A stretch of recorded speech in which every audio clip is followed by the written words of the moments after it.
Oh, Joanne. All right. Well, good evening, everyone. I'm sure we may have some people straggling. I know that there's a lot of things going on within district tonight, so I've had several people that have called. I know Mr. Catafio is coming later. He's somewhere. Eric Diaquino has an engagement, so I know there's people that are coming. They'll be a little bit late, but I'd like to welcome everyone to tonight's meeting for the 21st Century Commission. A couple of things.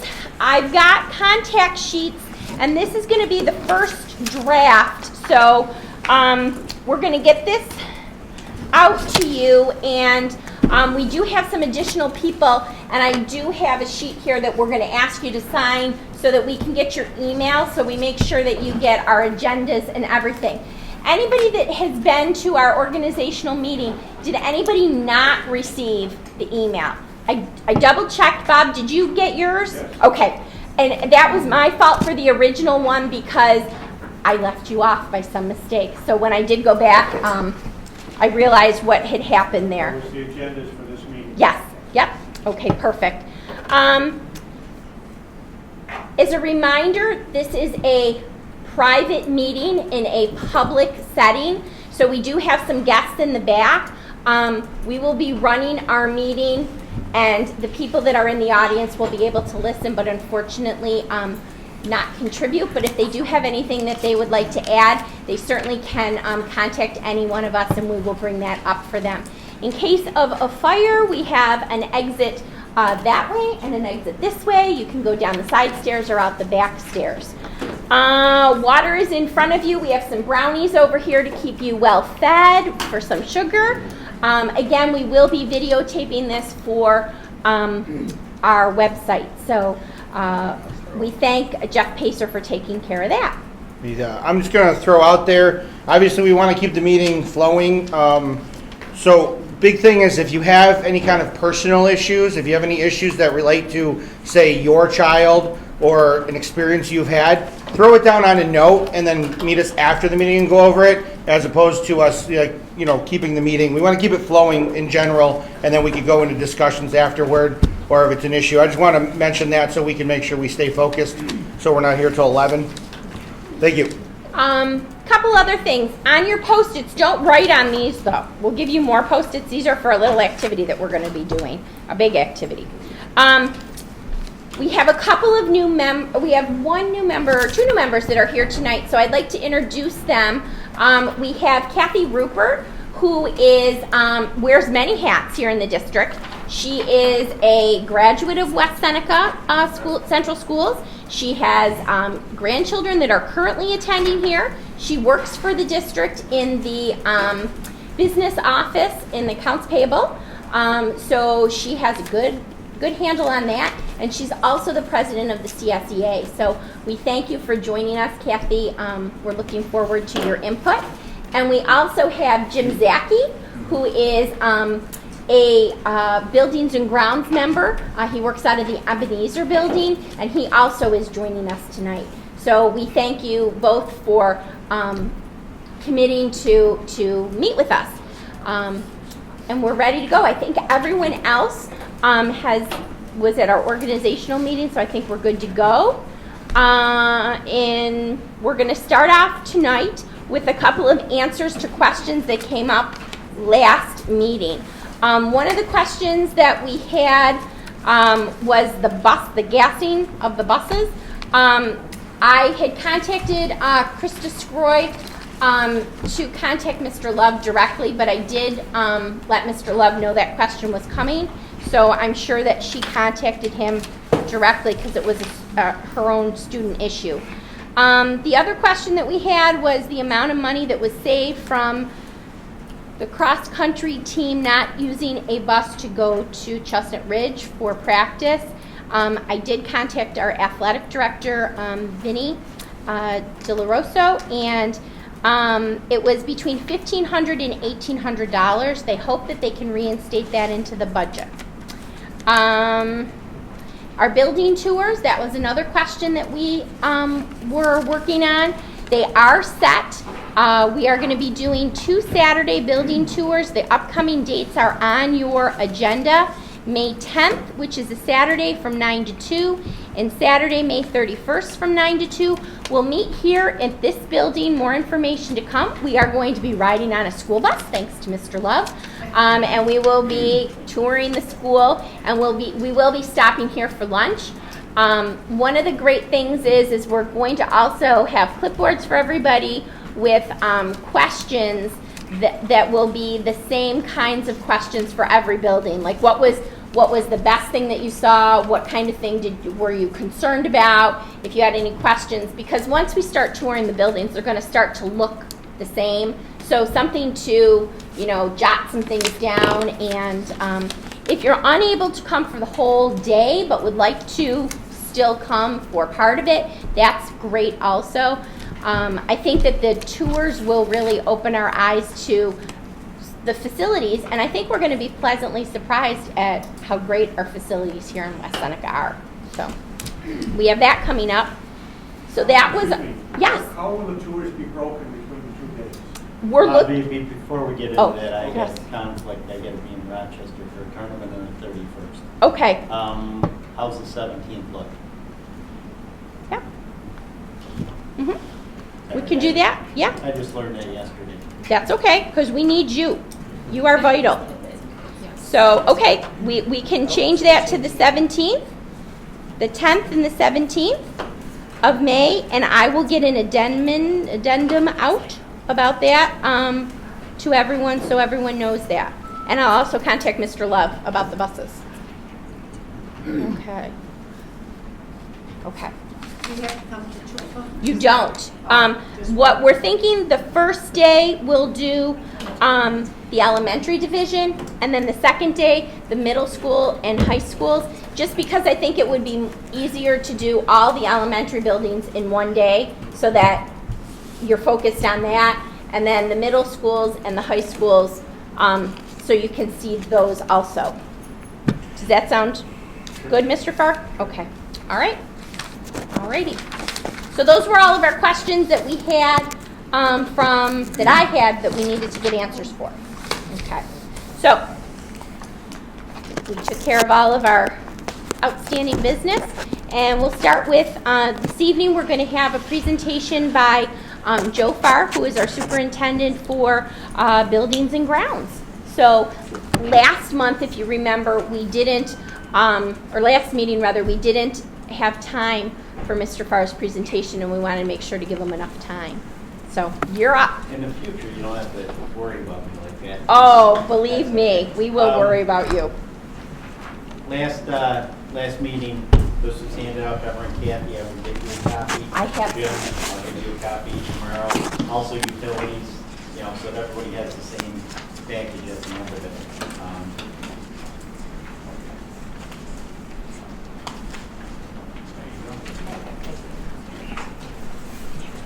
Getting better by the minute.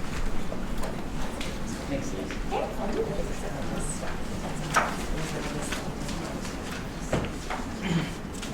Everyone pulls out this sheet here. All we're going to do is walk through it. Exactly. People read through it. We're just going to breeze right through it. If anybody has any questions, we're going through on a particular building. We'll start out with the Ebenezer building. It's 93 years old, approximately 42,000 square feet, 12 classrooms. Roof is approximately 22 years old. Windows were replaced. There was a series of replacements, probably over a 15-year period. That probably should be 1995, not 2005. Should always read my work before I show up.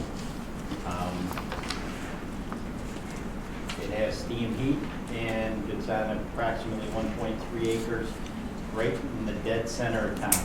Okay, the Ebenezer building may be old, but I think its location is excellent for district office. I didn't say that. That can go in the comments section. Right. Okay. Moving on to the grounds building. It's 8 years old. That's a building that sits between the BOCE Center, Potter's Elementary. 6,000 square feet. And it's rating gas each. Acreage, it's attached to the Potter's building, which we'll get to Potter's since jumping ahead. Bus garage, 65 years old, 21,000 square feet. Approximately 10 years old. That was the first part of the $38 million capital project. I believe it would have been 2003, 2004 would have been completed. Time flies when we're having fun. 2005 possibly. Hot water heat, that acreage is included in West Seniors also. Allendale, the age of the building, 61 years old.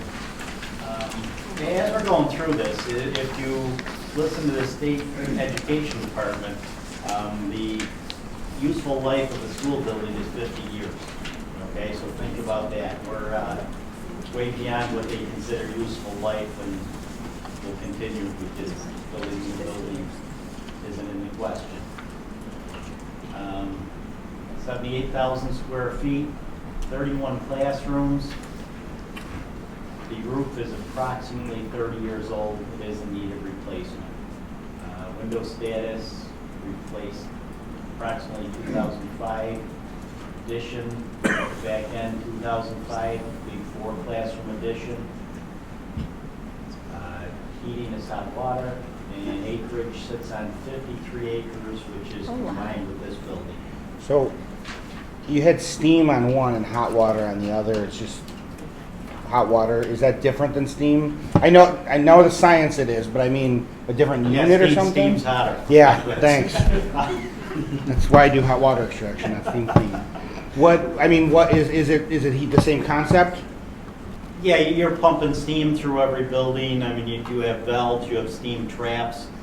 Steam's a little more elaborate. Hot water would be like in an apartment, the baseboard heat. Yeah, hot water's a more level heat, when you can regulate it. Steam, you really can't regulate it. It's either on or off.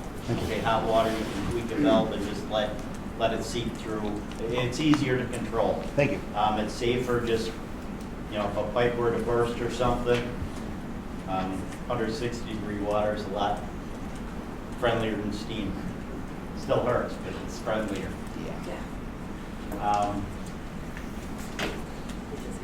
Clinton Street, 47 years old, 70,000 square feet, 36 classrooms. The roof is approximately 19 years old. Window status replaced around 1990. And when I'm giving you rounds and abouts, this is the best information I can come up. Anything that happened prior to 6.5 years ago, digging through archives, using Jim over here is a great resource. And so when I'm giving you approximates, that's exactly what they are. They're within a year or two. Addition 2005, it was a art room. Is that back there? Yeah. An art room. Heating is hot water. Acreage is 11 acres. Northwood is 45 years old. 70,000 square feet, 38 classrooms. Roof is 10 years old. Windows were replaced 2005. Additions, it's all original building. Hot water heat, and there's 32 acres. That one's deceiving because it stretches back. It's wooded. It goes back to Greenfield. Comes in off Union. There's a chunk of undeveloped property, sitting up at Northwood. Interesting to know. Potter's 47 years old, 70,000 square feet, 36 classrooms. Age of the roof is 24 years old. Windows were replaced 2005. Addition 2005. Same addition that happened over at Clinton Street. Hot water, and it sits on approximately 14 acres. West Bell is 41 Hey, years Joe, old. I don't mean to be ignorant here, but if the state says 50 years is the age of a school, what would they expect the school district to do? They don't care, okay? I mean, you'll find out as we go through this process, the state has a whole bunch of guidelines, ideas. They really don't care how you do it, what you do. It's just, Because I look at this, I'm going, they would expect West Seneca to build, what, a brand new school every 2 years to replace the schools that are almost 50 years old? Where on earth would that money come from? You know, they don't care. They put out stuff and, you know, they just, you know, how we maintain them and everything, what they allow us to do. It's a world that a sane person wouldn't understand. So they wouldn't ever, would the state ever come back, like, not to jump too much, but you got Winchester at 75 No, years. no. They wouldn't ever come back and say you have to close that And one? if you look, I'm sure there's buildings over 100 years old in the city of Buffalo. Okay. No. Just when we do our building condition surveys and stuff, you know, remaining useful life, it expires. I mean, that's, but still we have to put useful life on every piece of equipment in there that we replace. It's strange at best. West L, did you get through that one? No, okay. 41 years old, 127,000 square feet, 41 possible 54 classrooms if you move district office over to central West Seneca. The age of the roof is 29 years old. And again, life expectancy on flat roofs is approximately 20 years. Okay, we do incur lots of leaks that come off a winter like this and spend a ton of money on repairs.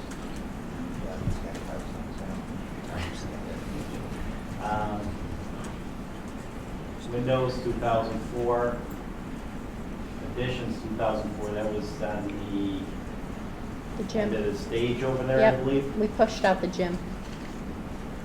Heating is hot water. It's on the same acreage as Allendale. Winchester, 75 years old, 50,000 square feet, 21 classrooms. Roof is 9 years old. Windows, 2007. Additions, I believe it's all original building. No. Library. There was an addition. Oh, okay. Way back when? Way back. Okay. We were just saying that there's back when Mr. Bratz was the superintendent, they did a capital improvement project and they added a library in Winchester. That wasn't an existing footprint? I don't believe so. No, it was expanded out. Heating is steam to hot water, steam boilers, heat exchanger right in the basement, so hot water is actually going through the buildings. That was switched over in the 2007, you know, when they, during that last capital project, that was part of that work. Sits on 6.7 acres. East Middle School, 50 years old. 180,000 square feet, 78 classrooms. The roof is 19 years old.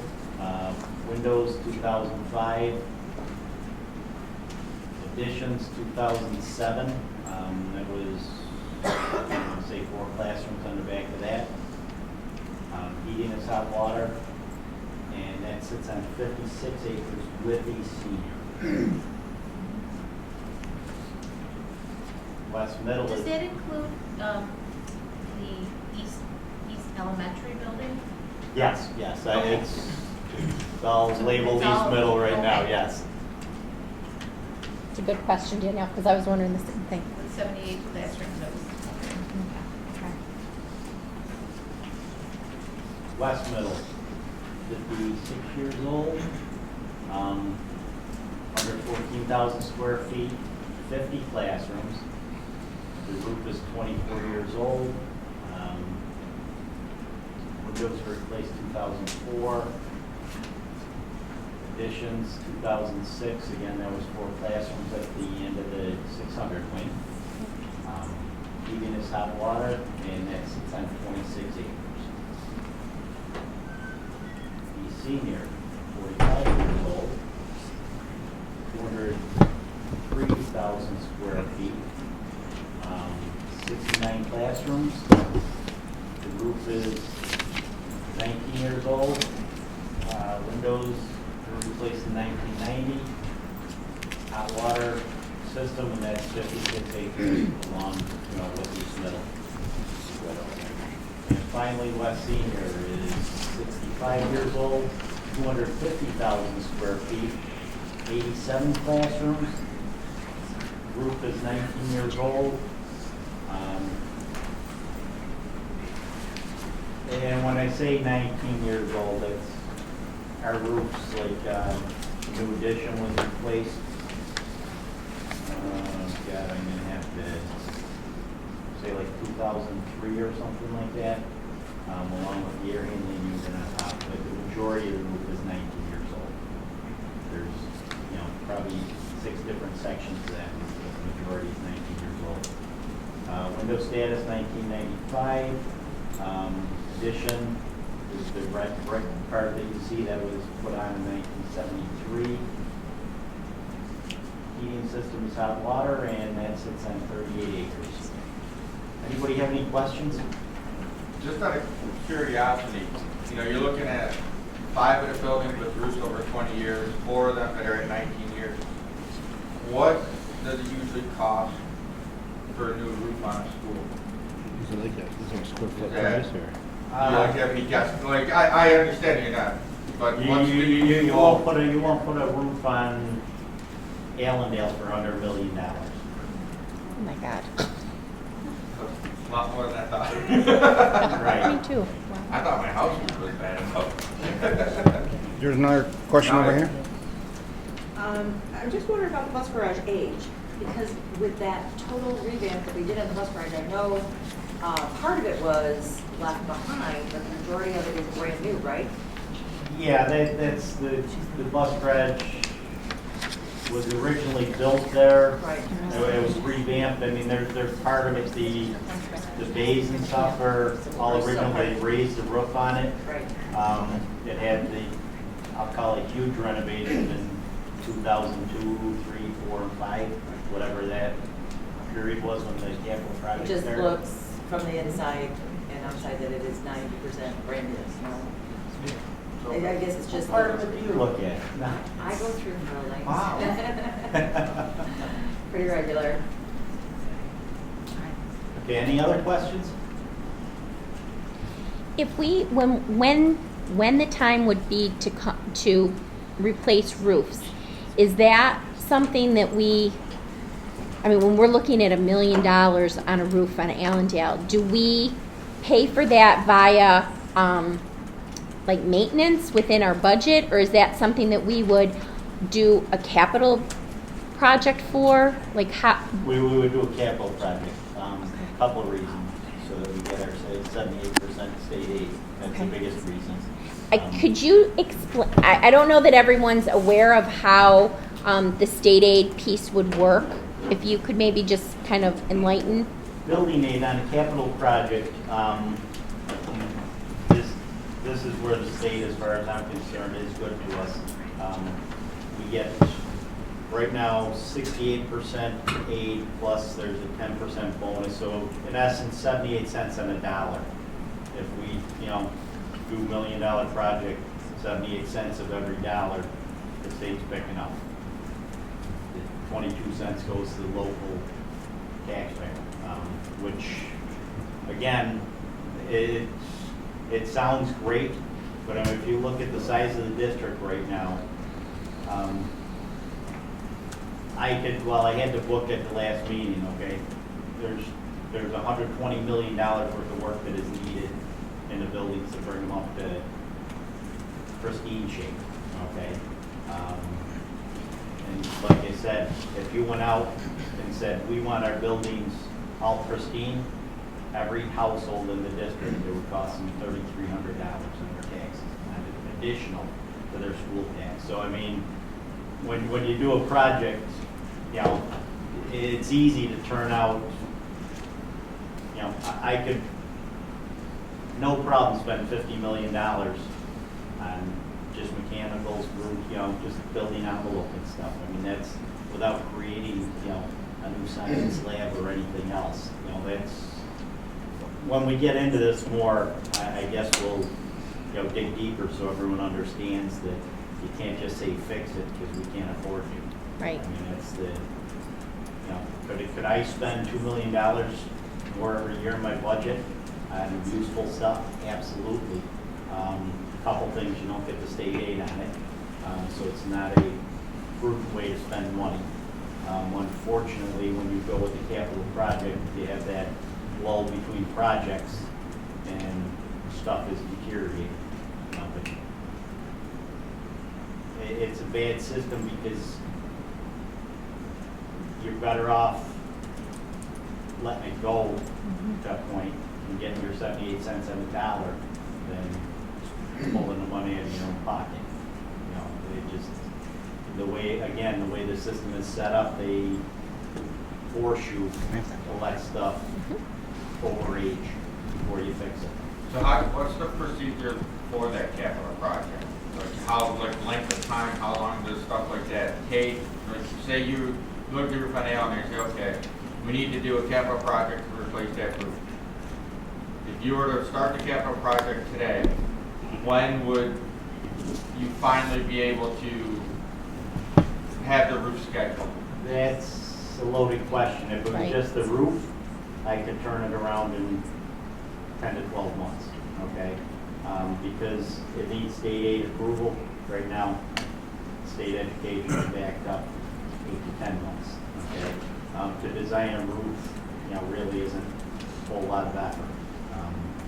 But you wouldn't go out for just one roof, you know what I'm saying? You'd bundle everything and hopefully have something that everyone sees as making it better for all, and they vote yes on it, because it does need taxpayer approval. Does the district get the bids and put the package together? And then how is the vendor, the contractor paid? We don't have to front it, I don't think, obviously, we don't have it. But it would be billed our portion and bill state's portion? No, we end up writing all the checks. You got the answer, don't you? Exactly. I would think it comes out of, you know, a bunch of it's gonna come out of the general fund, and then the reimbursements come from the state. State does not pay any part of it, they reimburse us. Okay, so we do have to. Yes. Joe, what about the roof that's? And, hang on, sorry about that. The answer to that question is, and I know the answer, we borrow money for a capital project. We actually have a fund, Right. where we set aside the money in a Yes. separate account that for capital projects. It doesn't get mixed with the general. Right. Joan? Now it all came to me. Sorry. So if the 22-year-old roof became an emergency, where would you get the money? Believe it or not, the state allows for that. If you have something that is an emergency, you can call them up and say, I have, you know, I'm in desperate need, and they'll let you put it through. You know, you gotta bring an architect on board to get the approval, but they do have an allowance for emergencies. We'll just use your credit card. So you're saying that we couldn't like do one roof this year, $1 million, make it easy on the taxpayers, get the state aid, and then next year we replace the next roof, and then in 10 years, every roof is done and they're all good for another 20 years or whatever? You can't do that, you have to do them all at once? No, that's the way it's been done in the past. You'd go out for like a $38 million project, you know, get a whole bunch of stuff. And talking to Brian, he's pretty convinced that those days are gone, that it's gonna be $5 million project, complete it, roll another $5 million. Because $5 million isn't anything. I mean, it's, you know, it sounds like a lot of money when you're putting it in the buildings. It's absolutely nothing. You know, because you have to do weird stuff, okay? If we have a bad parking lot over at East Senior, okay, we can't just repave it, okay? We have to dig everything up, you know, put a new foundation, and then pave it, or the state won't aid you. They won't pay you to, you know, top coat it, okay? They'll pay you to dig the whole thing out, but they won't pay you to make a repair on it, or The funds can't be redeployed to another project that becomes more of an emergency. True. what's that? If you were to have a $38 million capital project, you can't just say, oh, well, we have another project that's much more of an emergency, we need to redeploy those funds to something else. No, Can't be because done. everything's spelled out what the money's going for, but, you know, at that point too, if everything came in under bid, okay, because you go out to the public with the project not knowing the exact numbers, because you didn't take bids yet, okay? You get your architect gives you an estimate, you know, hopefully there's, you know, a lot of hungry contractors out there. I've seen projects where, you know, they were bid, say it's estimated at 20 million. I've seen them come in at 24 million, then you're in trouble. I've seen them come in at 14 million, you have 6 million that you say, okay, we borrowed this money, you know, we have a plan, let's do additional. You don't know that when you ask the voters to approve a project. You don't know what the climate's gonna be. If people have work, they don't bid it or they throw in a high number. So if it came in higher, you'd have to adjust what you're gonna do then? Yes, and then you go back and, And Cut. who does all this? Like, let's say like you do need to do these projects. Is your department like the one that deals with it? Do you have to do paperwork and all that, and then go to the school board, or do you? no, just- there'll be a committee, there'll be recommendations, and then typically a committee will be put together. I would imagine there'll be a smaller committee, you know, with smaller projects, but I mean, if you talk about a $30 million project, you know, you try and get everybody's view of it so that you know that you're addressing the most appropriate needs. But in buildings and grounds, I'll tell you, will always be more needs than there are money. I mean, that's just a part of life. I mean, you guys, if you look at the sidewalks, parking lots, you know, I could throw $10 million in sidewalks, you know, sidewalks and parking lots right now and not bad mind. You know, when we looked at purchasing the property over at East Senior, it was $500,000, you know, $250,000 to basically reroute the, you know, road, make a new entrance. I mean, it just, the cost of stuff is outrageous because we have to pay prevailing rate on everything, right? If someone can do it cheaper that's a non-union contractor, it's, you know, the state says, no, we're paying prevailing rate. I think that's a sin, okay? But that's just my opinion. I'll try and keep that to myself as much as possible. And I think the thing that we need to remember is just how big our district is. There's a lot of buildings, you know, there's a lot of parking lots and sidewalks and roofs and everything. You know, you start looking at all of these numbers and these sizes, and it's a lot. Just think of how often you have to do care on your home, you know, perpetual care and things like that. So there's a lot to look at. So I think this gives us an idea of where our facilities are, and though I think that Buildings and Grounds does an amazing job with what they have, as Joe just, you know, told us, there's a lot of things that they just can't fix because it's not within their budget. And so you kind of have to wait with the hopes that eventually there'll be a bond coming down the road, and we'll be able to throw some of that in to get, you know, get aid on it. So. Joe, just a curious question here.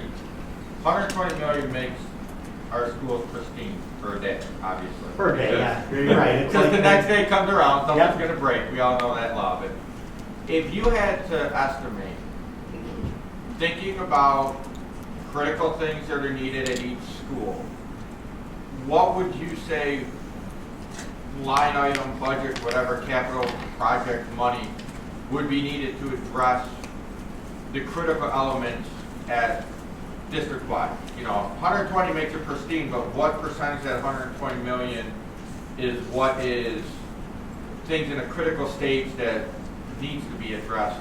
You know, obviously within 2 years, because you're looking at a 12-month turnaround time between the state aid. So is it 30 million, 40? Is it higher, lower than that? Is Critical, I would say, well, I think critical is a bad word. What I would think. Priority. Priority. You could throw $20 million at it without batting an eye. But just so everyone knows too, I just received proposals for a performance contract for my wasting energy. But I'm hoping to have a whole bunch of what we call mechanicals, okay? Pumps,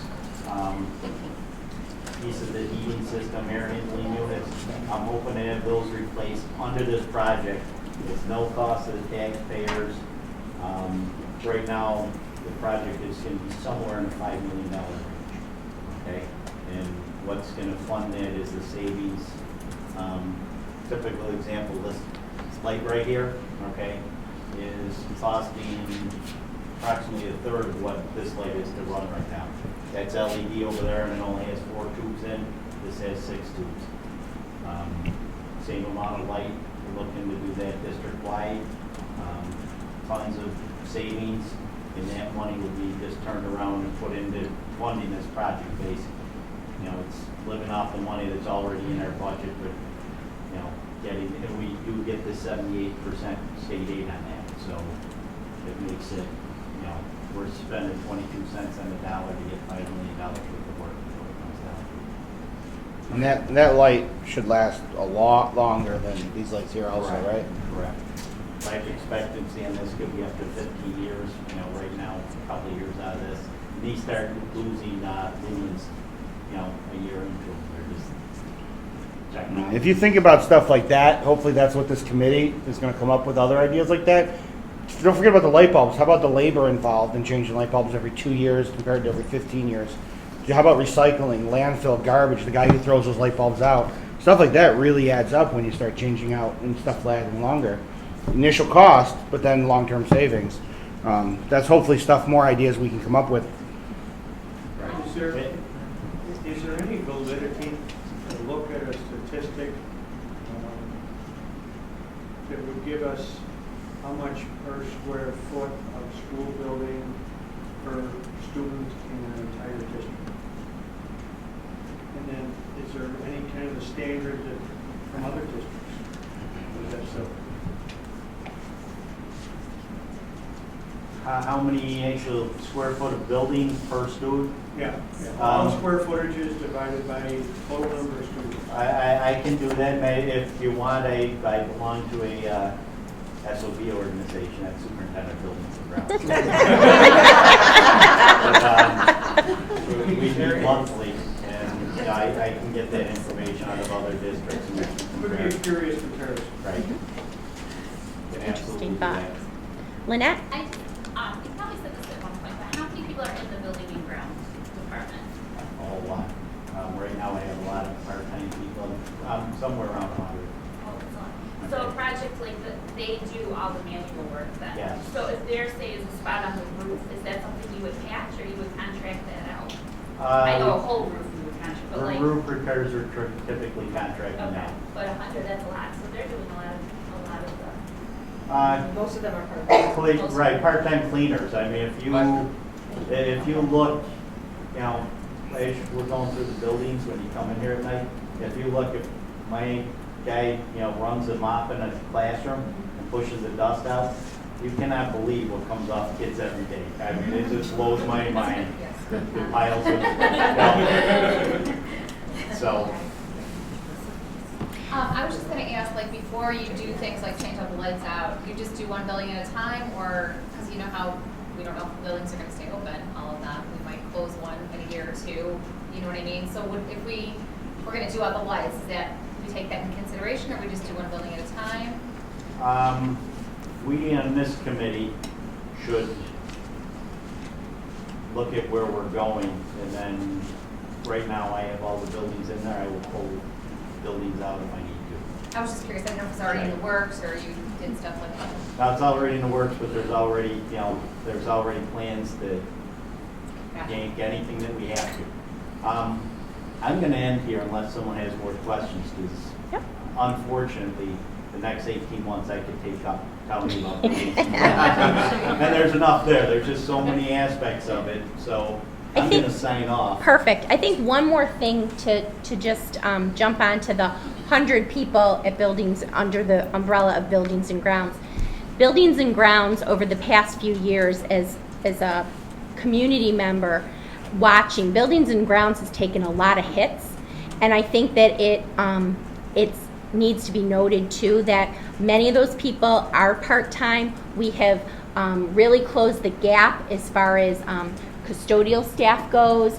They're working with skeleton crews. There's not as many people. And I mean, they're doing a fantastic job with the amount of people that they have.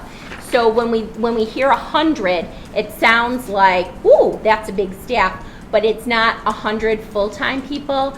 And it's, when you pull out what might be custodial staff, it's not that many electrical people and other people that are within that number.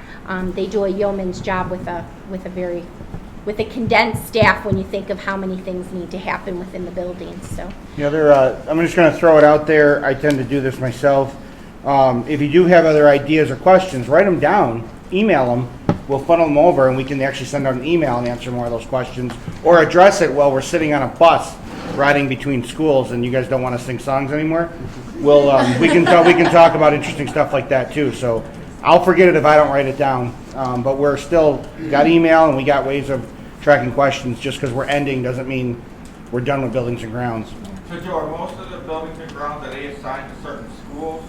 Yes. And then, so you'll have certain ones that are schools and a couple that are roaming? Is that majority how it works? I have the grounds department that takes care of the lawn mowing, fields, snow plowing.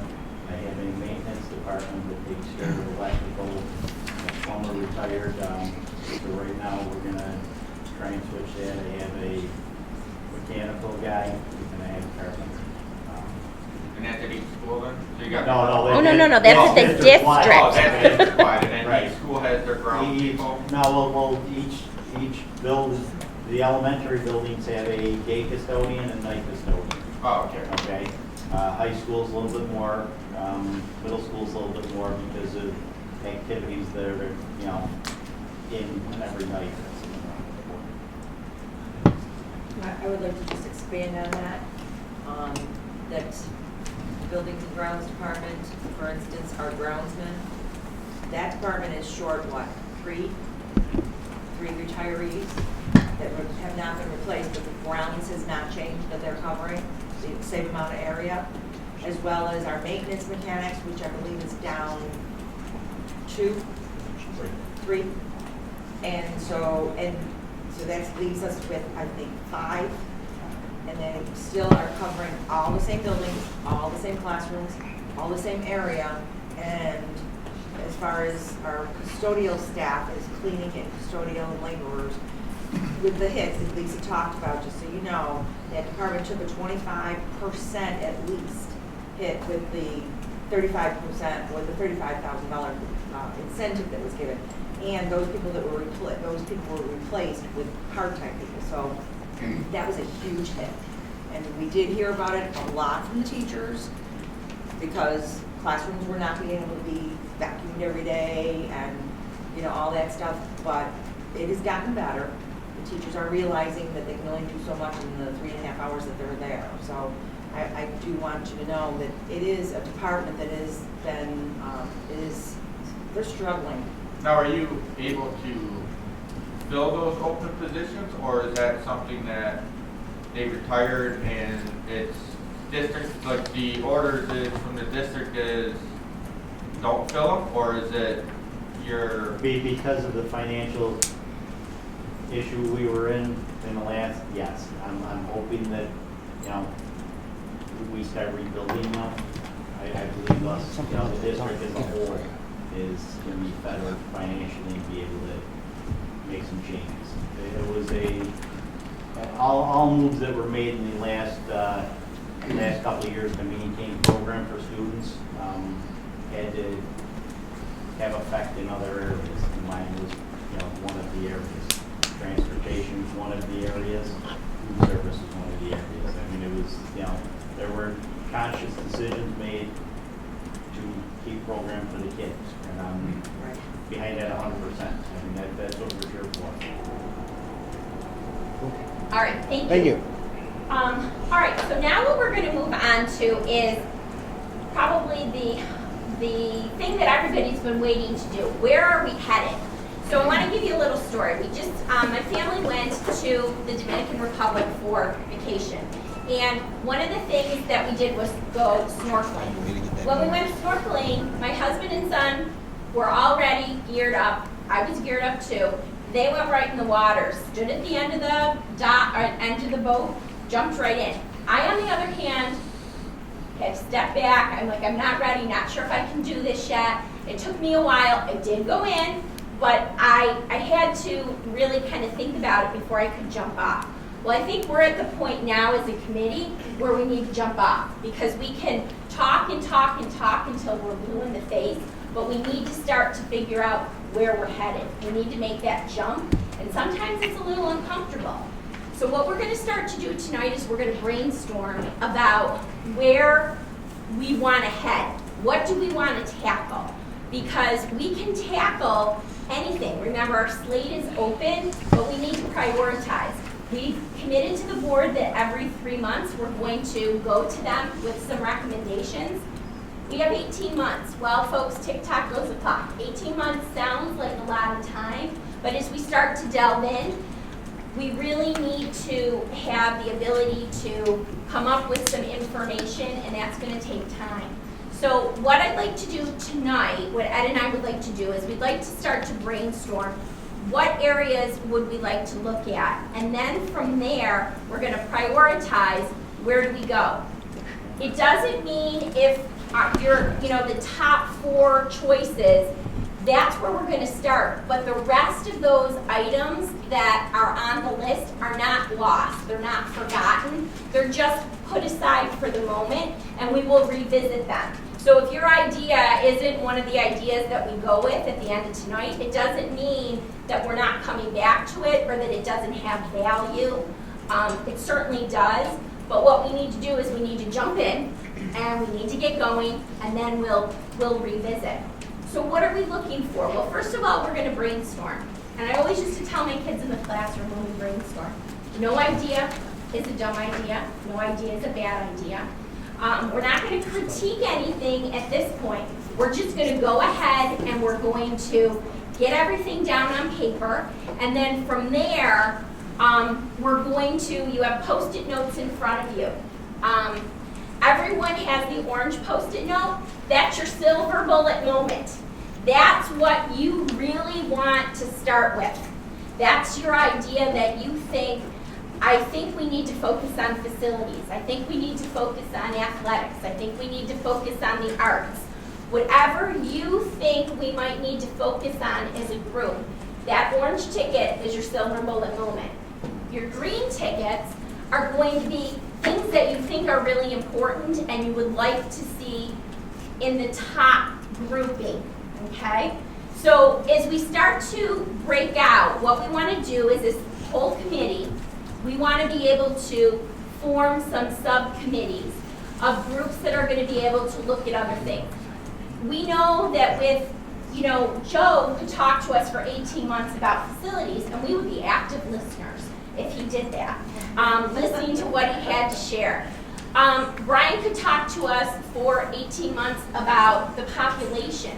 Stephen could talk to us about technology for 18 months, and every person, it would be a valid thing. But we need to try to focus our energy and break this group up so that we can talk about technology, but in a smaller group, and then come back to the large group and work it through for our recommendations to the board.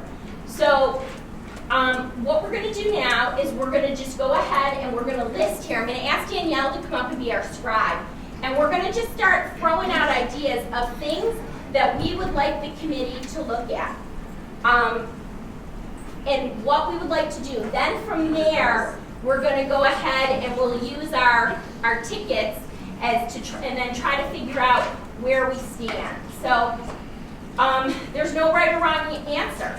It's pretty open forum as to where we think we'd like to start or what we'd like to look at. So anybody have anything they'd like to start with? Ed? Textbooks, computers, Textbooks? turn them into computers. Can I ask a question here? Sure, yeah, I'm sorry. What is our mission here? Our mission? I'm Yeah. curious. Are we cost saving? Are we downsizing? Are we restructuring education? That's a really good point. And We're going to throw out our ideas here, but where is the committee's mission and focus? We got to head somewhere. right, and if you remember, we read, I have it. Let me see if I have it with me at the moment. Because I think we're a little bit of all of that. D, all of the above. No, but that's a really good point. Should probably create a mission statement. She has one. I have one that we read. You got the one from the school, that was from the first meeting, you know that. I didn't see that. No, here we go. Okay, so this is the one that we read. The West Seneca Central Schools 21st Century Commission is comprised of parents, district employees, and West Seneca community members. The goal of the West Seneca Central Schools 21st Century Commission is to provide recommendations over the next 18 months to the West Seneca Board of Education. The Commission will propose to the West Seneca Central School Board of Education a range of possible alternatives regarding academic programs, the current use of facilities, configuration of buildings, technology, athletic programs, fine art programs, and transportation, taking into consideration what the community values, budget constraints, facilities, resources, and educational programs. The Commission is committed to an open process in conducting and wants to ensure that the work of this group is transparent. As work progresses, key information includes agendas, minutes, meeting schedules, videoed meetings, and other pertinent documents that will be available on the West Seneca Central Schools website. Community members, students, and parents are also welcome to attend any West Seneca Central School 21st Century Commission meetings in order to hear presented information firsthand if you wish. So the crux of what we're talking about, and I will email a copy of this to everyone, and I apologize because everyone should have a copy of this. The Commission will propose to the West Seneca Central School Board of Education a range of possible alternatives regarding academic programs, the current use of the facilities, configurations of buildings, technology, athletic programs, fine art programs, and transportation, taking into consideration what the community values, budget constraints, facilities, resources, and educational programs. Does that, when we read it the first time, it worked for everyone. Are we okay with that? It's very comprehensive. It's very And comprehensive. that's why I think your idea of It's too comprehensive. It's, I as a many hat person here, are we talking about consolidating the school district because we are looking at reduced enrollment? Is that something we need to be, is that a goal of this group? Are we going to be, is that something we are going to be looking at? That's what we're doing now, is kind of setting our goals and working on our different ideas. If you think that's something we need to look into, we're going to get it up there and work on it. Well, and that's my point. I think We're ahead. you have this nice broadly written thing that we're going to do here. All right, we have a large group, a lot of interests. We need to set goals. We don't start, I mean, and not bashing you, we don't start with textbooks. We just start, we are going to do an education alternative, and under that goal goes, we're going to look at textbooks. And so we're focused on a goal. And what are our goals? Are our goals to save money for the district? Are our goals to improve education? I mean, we have to start limiting goals so we can break out into groups. Because we're gonna present alternatives to what? To what exists, to what does exist. You know, I mean, Okay. we just have to start 3 or 4 basic areas and then go off of those. Yeah, I'm What pretty, you're saying is we should have Broader. bigger goals right now, Right. and then Like- bring it into. well, focus. my understand, Textbooks would fall under an Well, academic. Goal. my understanding was Yeah. this, Program. this first few minutes here was going to be get all the ideas out and then try to figure out what goals were going to come of them. Obviously, you know, again, redistricting, building closures, different uses for buildings and grounds. That's how we were going to figure out our subgroups based on what ideas we all have. But what I'm just saying that is you should probably figure out your basic alternatives, what we're gonna look at before we get into specifics. Oh, of right, those right. Correct me if I'm alternatives. wrong, but I think that's what we're doing, right? Or no? Well, one option I could see is if people come out with their ideas, we could then group those ideas. Say you come up with 5 educational pieces up there. Well, now we know that education, academics is one of the groups we want to break off into, and we have ideas from that. I know what you want. You want what's the big category, but I'm wondering because I think a lot of us may not know what the big category we're looking at is. We may say, I like this small down idea. Well, if we group 4, 5, 6 of those small ideas and say, hey, all that's education, well, that should all be an education subcommittee. You know, instead of having one subcommittee on textbooks, well, maybe that's, we got a lot on education. Education should be a subcommittee. We got a lot on transportation. Transportation should be a subcommittee. But if we have nobody up there that talks anything about transportation, then maybe that tells us that we don't want to break out.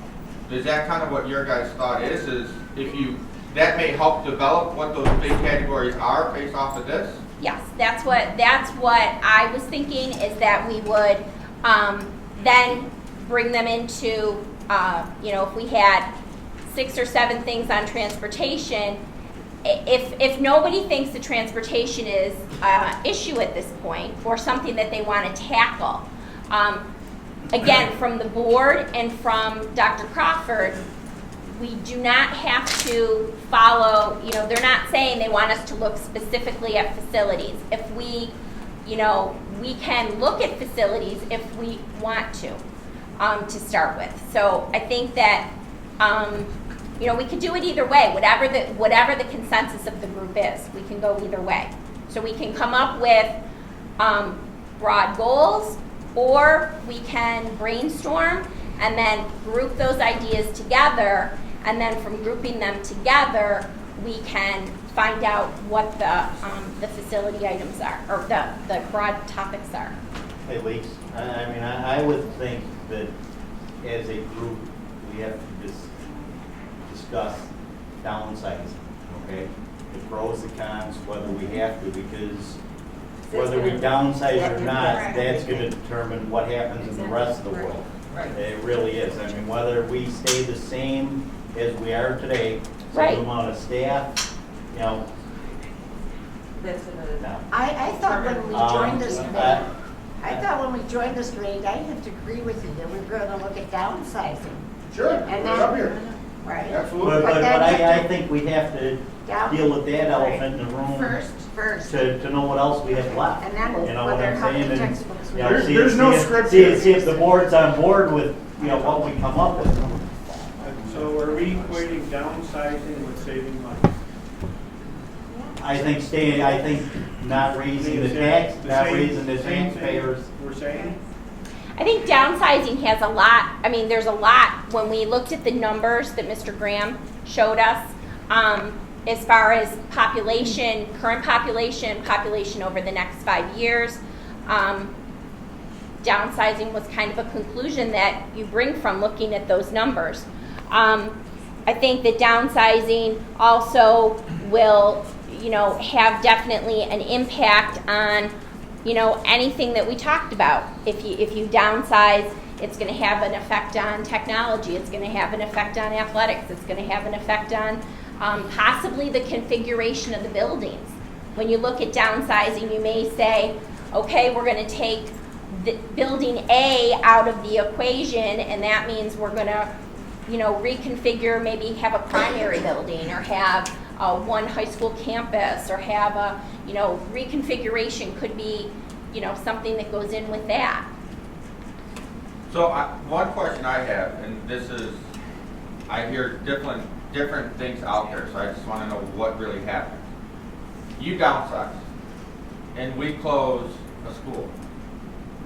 We can't just sell the school, right? Because my understanding is that there's repercussions to the school district if you sell a school. That you have stuff you have to pay back, right? So it's not necessarily, you would think, if you downsize and say, okay, I'm gonna close this school here, we sell it for $10 million, great. We got $10 million in West Seneca, but that's not the case, is it, Brian?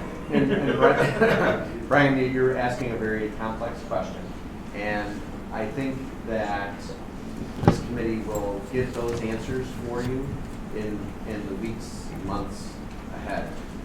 You're right, it's kind of complex and there's a lot of variables to what you're asking. So if it's okay, I'm just going to go back to Dan and Lisa's charge here.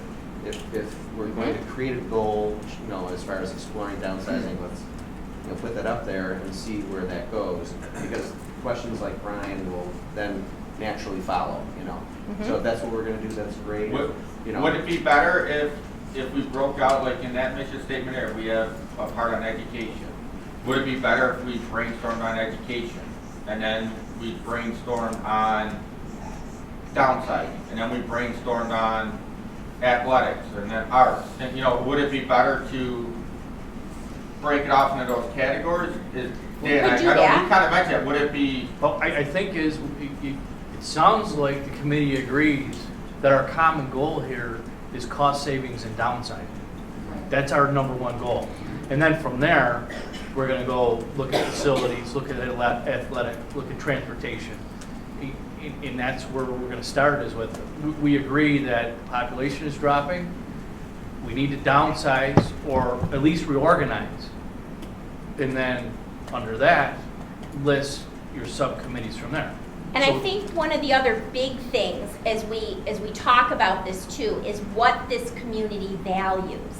And I think that's all within this, but I think we have to keep thinking of what is a community member within the West Seneca Central School District do we value?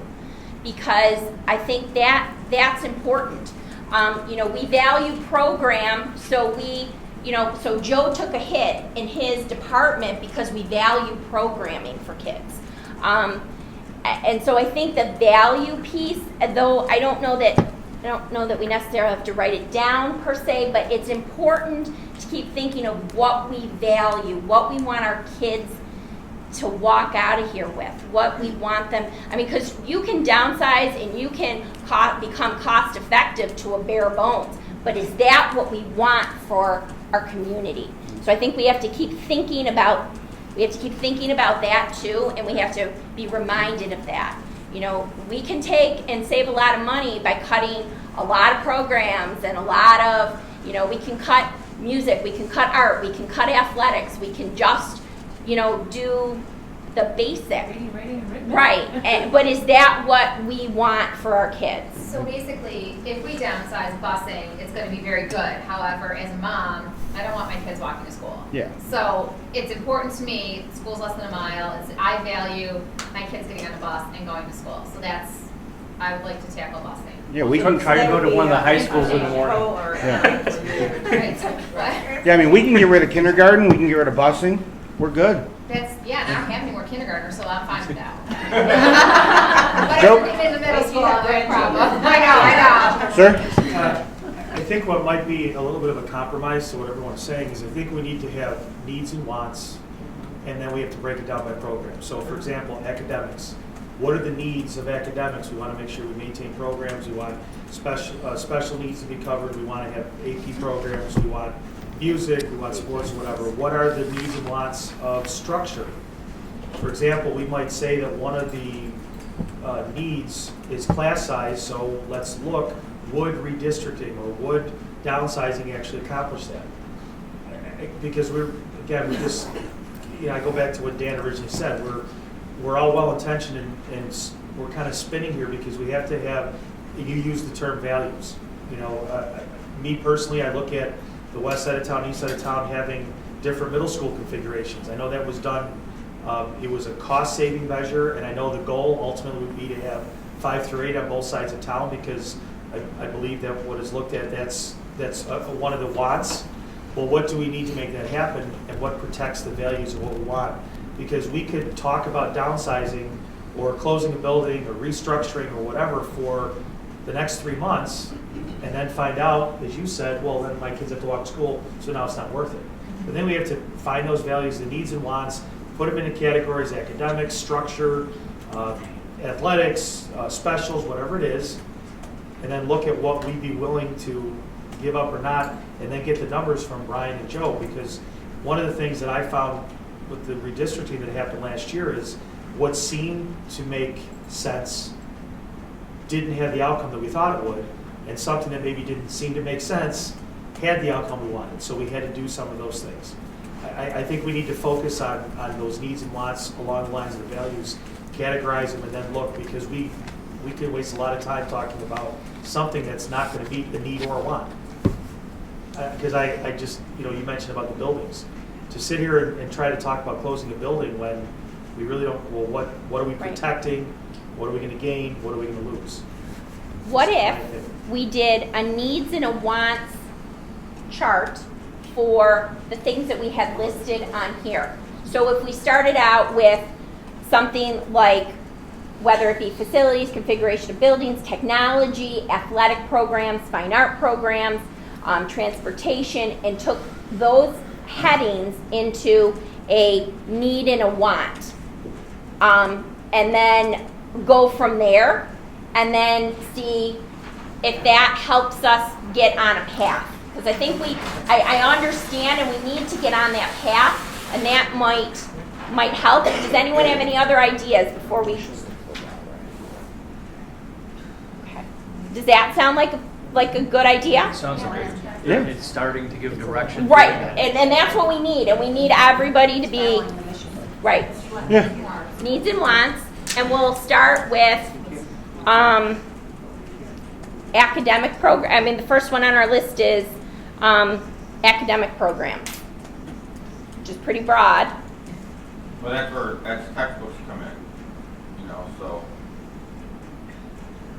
So Next could we year, so put where you- academic programs? Obviously, textbooks are a need, but then your want is the iPad, right? Yeah, I think it's a huge cost savings to go to an iPad instead of a textbook. I'd like to research it. A lot of schools are going to So supplying every child with an iPad? Yeah. how Mercy did. So I think under So, want, I iPad. don't remember kids, but I mean. So, can I just yeah, get go us ahead, started? Brian. So under needs, we want to fulfill our district's mission statement, right? So does everybody know our district mission statement? We have it. All right. So I mean, that's a need, right? We want to make sure that students are literate, caring, ethical, responsible, and productive citizens who are capable of adapting to change. That's our district's mission statement, right? You don't have to write all that down. You could write, you know, if it's okay, fulfill district's mission, right? Because that's a critical need. That mission statement was developed, I believe, you know, many years ago with really engaging, you know, and thoughtful educators and community members. And to me, that's the need. If we can fulfill that mission statement, that's great. Under wants, you know, I heard someone say, we want to explore how does technology help us fulfill that Right. mission statement. Yeah, Is that- 'cause if we is that- So under wants, you could put like iPads. Yeah. So like, that's okay, 'cause that one goes like in the middle. Yep. All right. Okay. So there we go. iPads. All right. What else would we want that we don't currently have, or that would help to facilitate our district's mission statement for academics? Class size. Class size? I would More say that- specifically, I think more uniform class sizes across the district. yeah. Okay. Right? More Uniform class size? As a one. Yeah. Yeah, it's a want. Programs for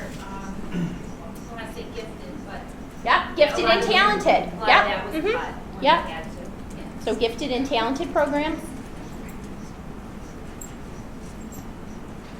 Under needs, we need to have special needs programs.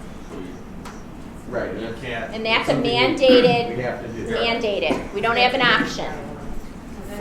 But then Well, we wouldn't want to do That is, and it's a mandated, we can't, that's not gonna change.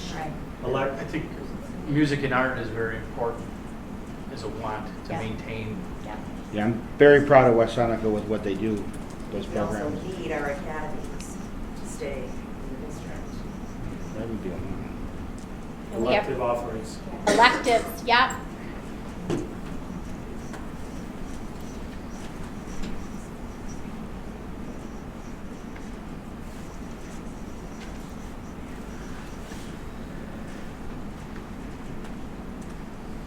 Fill up some needs. Well, We have money, I mean, seriously, you know. Are the academies a need because aren't some of those required for college and graduation, the academies?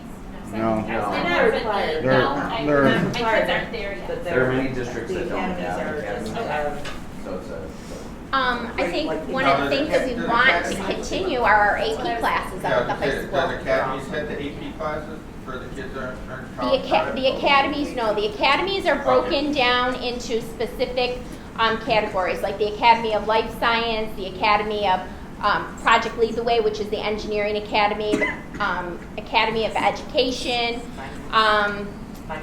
Finance Academy. What happens is the kids take a track. It's kind of like if you were taking that in college, and you follow a specific, there are specific requirements that you take within that academy. So they're very specialized, and West Seneca is known for their academy programs, and some of them are national programs, and some of them have been started here in West Seneca, following the model of the national programs. So. What about programming with hospitals? Because we're going to have that great, Yeah, we have program like with science that partner, so partners. there's- I'm just gonna ask, where does the, because I never participated in the BOCES programs, where do they cross over with our district? And Great question. my thought is what she's saying, we're gonna have this medical corridor, we have the trades, mechanics, plumbing, But we all don't this have stuff. that anymore. no, We don't have that anymore. We- I understand. They've actually gotten rid of that. no, wait. We haven't gotten rid of vocational programming. We send Quite a few of children them are gone. to Erie One BOCES and Powder Road for auto mechanic and welding and things of that nature. I thought they got rid of those. We've trimmed that, but we haven't gotten rid of. And in I fact, think we need just to increase on those, because those are the areas. just going into next year, our budget for sending kids for vocational programs is $400,000 to Erie One BOCES. So we haven't cut it out. More or less? So it's what? Is that more or less than? It's less. Than this year? Yeah, so Okay. as a want, right, vocational programming, Right. right? Whether it's Erie One BOCES or internal in our district, it's certainly a want. We need to continue that work. In with that, my thought process was partnerships. right. Like she's talking about. We Can can we partner do- with hospitals. Yes. Can we do partnerships with hospitals? We have the Yes. operating engineers in town, we have there's all kinds of different, the bricklayers, whoever. Yep. I mean, Yeah. is that something we can start with the kid? Board meeting recently. Internships, By yeah. that student. And some of that, Or not all of it, apprenticeships. but some of that is being in conjunction with some of the academies. Like for instance, Joan, going to what you were saying, the Life Science Academy, which is a new academy, it's in its second year at the high school, that is very, very much in partnership with the whole medical corridor downtown. They have a whole group of advisors that are on that board, and they are all directly in conjunction with that corridor. The kids are getting internships down there. They're teaching anatomy and physiology and medical ethics and medical terminology, and with that thought that that corridor is there, and they've worked. Mark Beeler, along with Tim Oldenburg, have worked really hard with talking to the people down there, saying, what skills do you need our kids to have so that they're ready to come to you and work for you. But I think, maybe we need another academy, maybe there's even more academies that we haven't tapped, but that's definitely, it's a fabulous program. So do we think we need more apprenticeships? Exactly. You Yeah. could- Right, actually, Mercy Hospital has internships for some of the high schools, so does ECMC. And you actually could go there, they go Yeah. into the operating room, they go all over the place. Yeah. And there are, again, there's some assets here in town. We should The look at iron workers, the operating engineers, the local bricklayers, You didn't have to the like- trades that I know Brian and I have had this discussion on a sidebar that, the trades in this area are dying. The older fellows are retiring, and for years, from the time we graduated high school, everybody's been pushed to college. Everybody go to college, everybody go to college, but not everybody's meant to be in college. Correct. Or you have some very bright kids that could go to college, and how many kids have a college degree in this and end up way over here? College, I'm going to be on a soapbox in a minute, okay, so humor me. College is becoming a business. It's a business to pump out and not really to form people into their specific disciplines anymore. And as a creative idea, that's where I'm coming from my mind as this apprenticeship, is maybe we could be a leader in, getting some of our bright minds saying, hey, maybe I want to operate a crane. Maybe I don't want to be an accountant. Nothing wrong with accountants, but Joe and I come from the same, we talk about this all the time, because, my dad was a steam fitter, and the steam fitters are now with plumbers, and they're right up on California Road, and they have an apprenticeship program.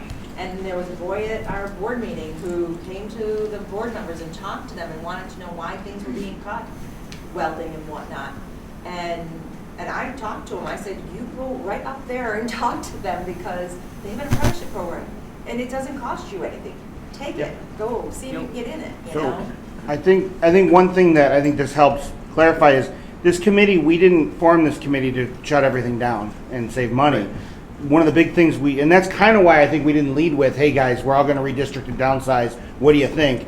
Part of the reason why we're trying to do brainstorming is this is a beautiful thing to come out of it. This has nothing to do with saving the district money.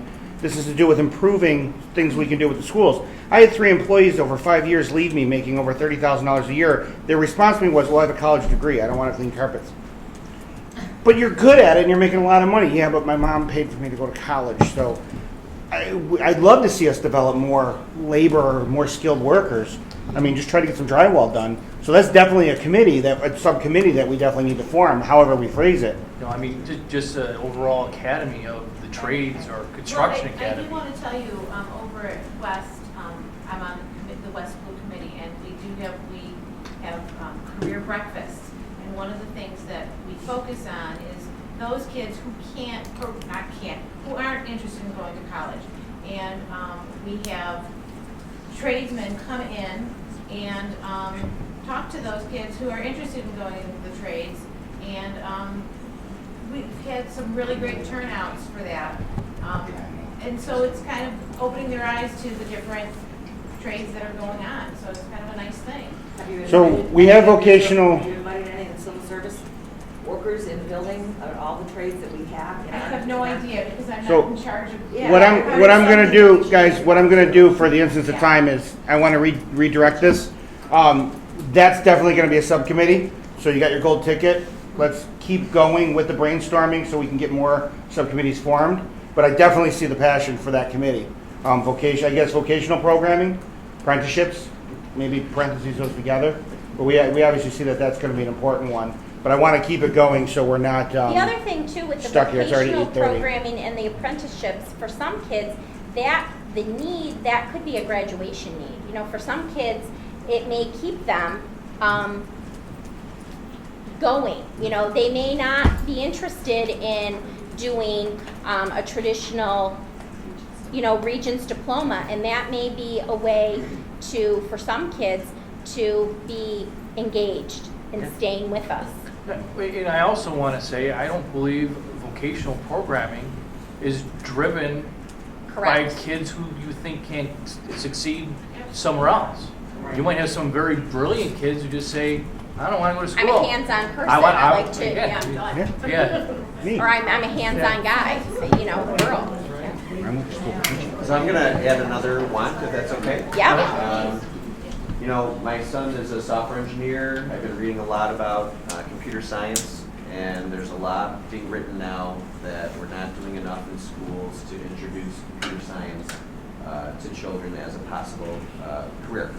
I think the statistic is that in 2018 there will be 1.4 million jobs in computer science, and only 400,000 qualified people to fill those jobs. So, as a want, I'd like to add,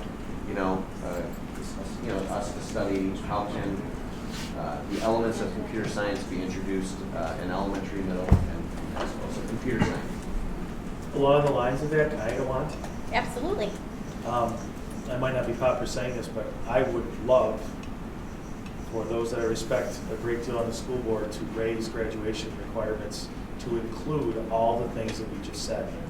As a high school teacher that watches some students walk out at 8:45 in the morning, their graduation requirements are done, and they take one course, one class, and they can go. And I know that that's something that, and I know the other side of that argument is these students don't, should be in schools, there's nothing worthwhile, and I get it, I absolutely get it. But looking at all this, and Kathy's comments, which I agree with, and Brian, what you had said with computer science, and Dan, all the things that you've said, I think if we have a way to, you have to have a computer science class before you leave. You have to have some kind of vocational 101 that if we have a semester course where we bring in all the great resources, Kathy, like you said, there's dozens right here, and people in this room that have connections. I know we used to have CFM, but because of our friends in Albany cutting money, we've had to cut things like that, but I think that would be a tremendous want. And to me, when I see that, I teach a Syracuse University course, which I thank and commend the board for approving. We now offer 9 credit hours from Syracuse University. And I have some of those students extremely bright. They get that 3 credit hours for a tenth of what it would cost in Syracuse. And some of them, they walk out the door after that. They're done with school at 8:45 in the morning. I think to piggyback off that, I think from a lot of our own experiences, a lot of us can look at when we went to college, you go in there with one idea, and we learned a very expensive lesson that wasn't what we wanted to do, whereas if now we introduce it into senior year or high school, maybe people can learn that lesson here and be better off. Stephen, I got a question for you, being our tech guy. What are, from the academic side, we mentioned iPads, what are some tech programs or even things that other districts may have that maybe we don't have? I look at it, my kids are both elementary school. I got introduced to what the heck a smartboard was a couple years ago, and I had no clue what it was. But what are some of those technology items that are we lacking on our school district-wise? Where are we compared to everybody else? My biggest passion right now is that we lack people. We lack tech integrators. We have equipment, we have techs who support this equipment, but we need teachers who can coach other teachers in the classroom during the class time to help them integrate into the classroom more effectively and more creatively for our students. That's my biggest push right now. So we have this stuff, we just don't know how to use it. No, we know how to use it, and teachers are great at trying to fit it all in. But I think especially in the past 2 years, they've been overwhelmed with all these regulations and state mandates that they just haven't had time.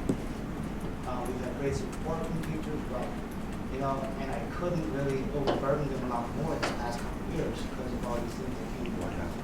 So I think we're at the point in our district where we're ready to embark on these initiatives that you had mentioned, the iPads, which, by the way, we have applied in each place to get iPads. So we're heading in that direction, we're taking a huge step in the upcoming couple of years.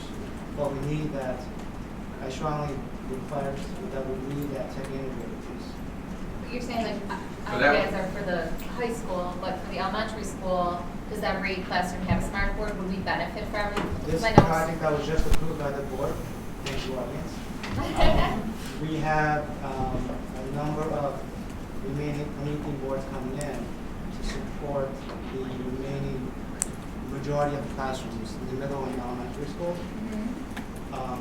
What we have ordered are mobile units so that in case there's something that needs to change, we can move these around. So I'm going to bring us back. One of the benefits of brainstorming and coming up with wants is that you want to stay on target, get as many wants as you can. Sometimes those wants may end up falling off or being reprioritized, but I don't think we're really exhausted yet with our wants for academics. So No. I just want to get Jody said raise graduation requirements. Yeah, Yeah. so that students would almost have to take some of these things, and the state has a certain amount of requirements, and if we said that every student had to take a technology course, a computer science course, a vocational understanding course, or something that we work through that way, that it might benefit them to be able to see some of these opportunities. I have a question. Do we require our students to take a basic finance course? I was How just to to do say a that. checkbook? How to do it. I was just thinking No. that. We How- used to, Yeah, it was cut. It was cut. Oh, is it? Yeah. Which That's pretty bad. unfortunately, Yeah. depending off of oil water. but- Just like basic, can I like, just add though, financial literacy is huge. It can begin in middle school. It doesn't have to necessarily be a high school. I agree. So, so maybe under want, financial literacy curriculum, something like that, financial literacy. It sounds crazy. But it's definitely important. All right, let's stay on task. We need some more wants. Can I ask you, I got a want, but I got to ask a technical thing. Yeah. Tagging on to what Joe said about raising graduation requirements, is there any way to, in our school district does a good job of this, but I think it could be better, mandating kids to do volunteer time? Yes, that can be part of it. I don't know if it's under academics, but it's. I mean, it would kind of be Falls along under those lines pig, because, but yeah. God, everybody knows, Bob knows, anybody who belongs to a civic group knows. Yeah. We have a group of volunteers here, but it's hard to come by in that age group between So, yeah, it might. 15 and 30. It might fit under graduation, but I know we have some. How many hours, Joe, do we have? I think they have to do 10 hours. 10 hours, every student. And then if you're in honor society, you have to do another number of hours and things. I remember a few years back, we looked at a model of tracking a certain amount of hours that would have to be done from, ninth grade on up. And I know the middle schools, I know Brian, you started the week of caring that does those things. As someone in those organizations, nothing makes me more proud than when we get these student volunteers, whether it's a Lions Club, spaghetti dinner, or whatever it is, and I hear from all of the people that come through, we can't get over how great these kids are. Right. And then the thing that I get to see year after year that I'm very proud of too, like for example, I'm involved with the Variety Kids Telethon satellite, is these kids graduate, they continue on. I remember having conversations with John Gullo about some of the volunteer firefighter ways that bringing some kids in to learn about how they could maybe get involved with that. And again, I think that's a great idea because this community has so many opportunities like that, and they keep coming back. Once they get involved in it, in one of them, they keep coming back.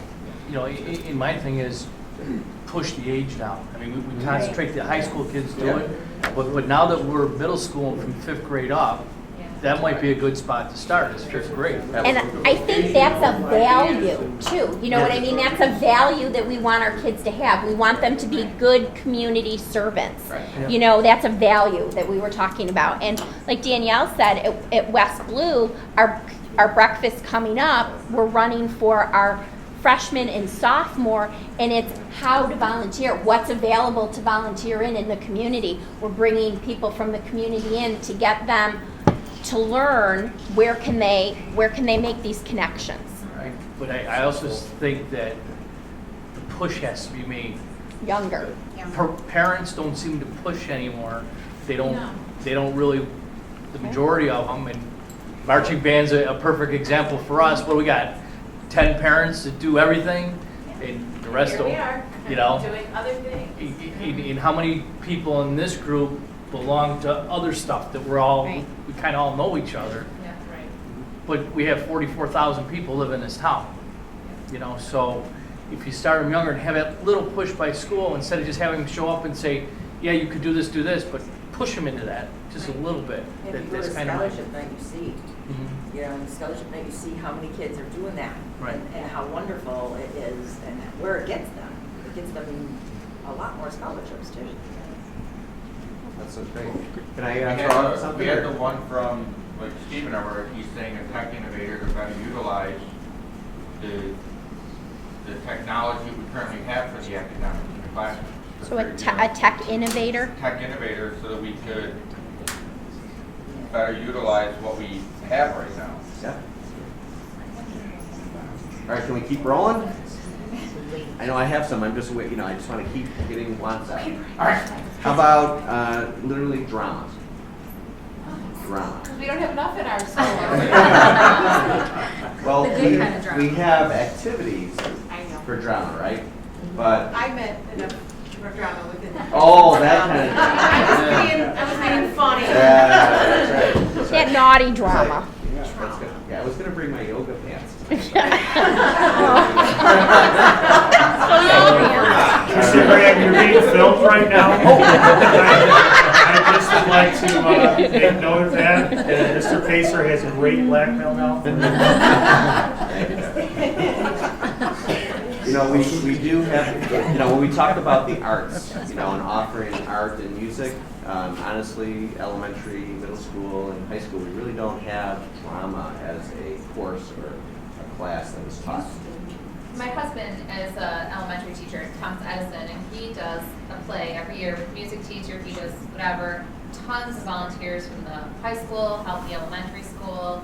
At no cost to anybody, like it's all volunteer, and it's fantastic. Lauren does it at Potter's Road, and how many, because you have it where the fourth graders, right, fourth graders, Fifth graders, I had 65 kids, we did Cinderella. That's awesome. so you get 65 kids out of 2 grades, and you're looking at what? Over half. Out of that, yeah, over half the kids that are participating, so there is. There's a want there. Yeah, there's a obviously. want out there, so. And I would add, you know, creativity. How can Yep. we infuse creativity into the curriculum, whether it's specialized instructors, but I'm going to tell you all that if we just focus on reading, writing, and arithmetic, and we don't focus on creativity, our children will die. They will not survive in the in our current post-high school world. We literally, we need people who can come out of school and create new jobs for themselves, to have the ability to create jobs that have never existed. You know, we need people who are entrepreneurial, right, and can really be self-driven. To think outside of the box. Yes, so that's, you know, to me, that's, I'm very passionate about that. Brian, on that creativity thing, one of the things that I've noticed over my 30-plus years of working in the schools here is that unfortunately, because of the direction that, you know, the mandates are for all the testing and stuff like that, that really has taken a lot of the creativity out of the classroom. I agree, yeah. And it's been frustrating for me to see that happen. Yeah, I agree with you. You know, so, you know. Yeah. How do you get it back in there with the? So right now, I put it as a want, right? Right. And then It's almost a need. I think it is a need. It's, it is. You know, you also need to keep the physical education part of it, because we know a lot of these kids, when they get home, sit in front of a video game, and sometimes their 30 minutes, 60 minutes at school is their only time of getting out. You know, What about outdoor frustrating, education? you know, you see that. You remember when we were kids, you go outside all the time, but now. So another want was outdoor education. Scouting. The kids at East, they have that East Middle, they have The ropes they course? love that ropes course. Ropes They course. love it. Can I, well, do we want to add that Well, as a the playground. want, or? And that really works with teamwork and, Yeah, yeah. they jump off, I mean, sometimes they're safe. Road They do course, it. playground, Yeah, they You love know, it. whatever. West used to What go is it? over Can you there. give me more? and I that don't- was cut, that whole thing was cut because of, If you ever go by the football field, between the high school and middle school and East, it's a ropes course, that's all I can do, it's a high up, you climb, you jump off of it, it's teamwork, you have to trust each other. You wear like the harnesses. So is it based on like the military thing? Yeah. Okay. Yeah, I don't know how to explain. I'm thinking of like the military thing. I'm You sick see where that day. people at the rope wall, they gotta climb up and. Okay, sure. I think we need more bathrooms. Yeah. Can I throw another one out? How about project-based learning? You know, more projects where kids are working together with others, creating projects that involve interdisciplinary activities, the integration of math, science, ELAs, social studies, all coming together, art, drama, all of it coming together to produce learning that is not a bubble test, right? Right. It's not a multiple choice test. Hey, you gotta get kids using their imagination somehow, because I see that a lot of kids just can't turn that part of their brain on to see. But the district has some of these things in a limited degree. Yes. And in a lot of cases, or you don't qualify to take that course. Yes. You have to be in this track, like whatever. Right. Be it DECA, be it, the BEAT program. There's a lot of different things out there, but it's just not enough space for everyone to participate, and it's a need that everyone needs. Well, the other thing too, do we have enough teachers to tackle all of it? You know, how many teachers are willing to go that on some of these things are things that have to be done after hours at schools? Well, I How think many that, teachers do you when have we, that have that time and availability to do that? And even to want to, some of them just don't have the want to. They want to come in, punch the clock, and that's it. But, you know, I'm not saying that's a bad thing if they're good at what they do there, but obviously you need, if we don't have it in the schools, then maybe there's a way to work with community to bring, because I guarantee you there's people, business leaders out there that would be loving to come in here. You take piggyback off of Dan and everyone else on the trades. You mean to tell me that the Iron Workers Union wouldn't love to have somebody come in here to teach a class? They'd love it. You know, they could at least spur the interest in that part of it. But we got to find a way to integrate it. How do we? Yeah. And Brian, we have some of that there, right? Vocational programming, apprenticeships. What about foreign language? I was just listening Well, to I Andrew, sorry. And sort of on foreign language, last night at West Middle for the sixth grade orientation for incoming sixth graders, we were in a couple of different conversations talking about how, unfortunately, kids are having to make choices at a certain point. When they get to seventh grade, they may not be able to stay in orchestra and chorus because now they've got a foreign language introduced that they have to fulfill, or they have, other courses. So, you kind of think, I feel so bad. These kids want to do orchestra or band, chorus. They want to take they need to take their foreign language. And then in a separate conversation talking about, and I don't know if this is entirely true, but kids at the high school not being able to participate in an academy if they're taking music, specifically, or if they're, orchestra or band. So having a child who's going to sixth grade next year and is very interested in music, it's going to break my heart to see her have to make a choice. So along with the idea of just, I want to eliminate those choices so kids can just touch on, if they want to touch everything to see what's good for them, they have that opportunity. Just to kind of speak on that, part of it is because we are fortunate that so many things are offered, that the students do have to make choices, not enough hours in the day. I know, As and I understand a parent of seventh graders, right. I know because they are doing band, they're on a certain team, so they could do certain right. things. And I see it in the high school where a student that, we have, a 7-hour day and they want to do all the different things, and they just have to make some of those choices. But I think the good thing is they're offered all those opportunities. There's just not enough hours in a day. Right, So and I don't understand think it's, that. But I just think it's seventh grade. Some of them are too young to be that focused yet. And no, I think some of them know. Some of them know since they are 2 years old that they want to go into the Academy of Life Science, but some of them don't. Oh, I agree. So I that's agree. just the challenge for me. I worry about that. I so do I, and I don't know what the answer is to Yeah. that, because as a parent, the good thing is they could take all those things, but I know what you mean. Yeah. My one son wanted to do vocal and wanted to do band, and he had to Yeah. pick one of the two. And he ended up doing the band part. Luckily, it's more musical ability than his dad, so he was able to choose between the two. Right. I would have been denied to both of them, so. Joe, I don't want to be negative about things, but we're talking about a lot of volunteer things that the students have options for. Could we ever have volunteer hours on the staff and faculty? We do. They all Walking do. out, I'll speak for West Senior. My work day ends at 2:30. I'll invite you to walk the halls of West Senior at 4 o'clock of any day, and you'll see it. That should be spoken of. Yeah. That should be spoken of. And maybe more organized, so it's an understanding in the community or in the district and that too. And I'm very happy to hear you say that, because I sensed that was going on, but I don't know if it's more than an expectation or a requirement.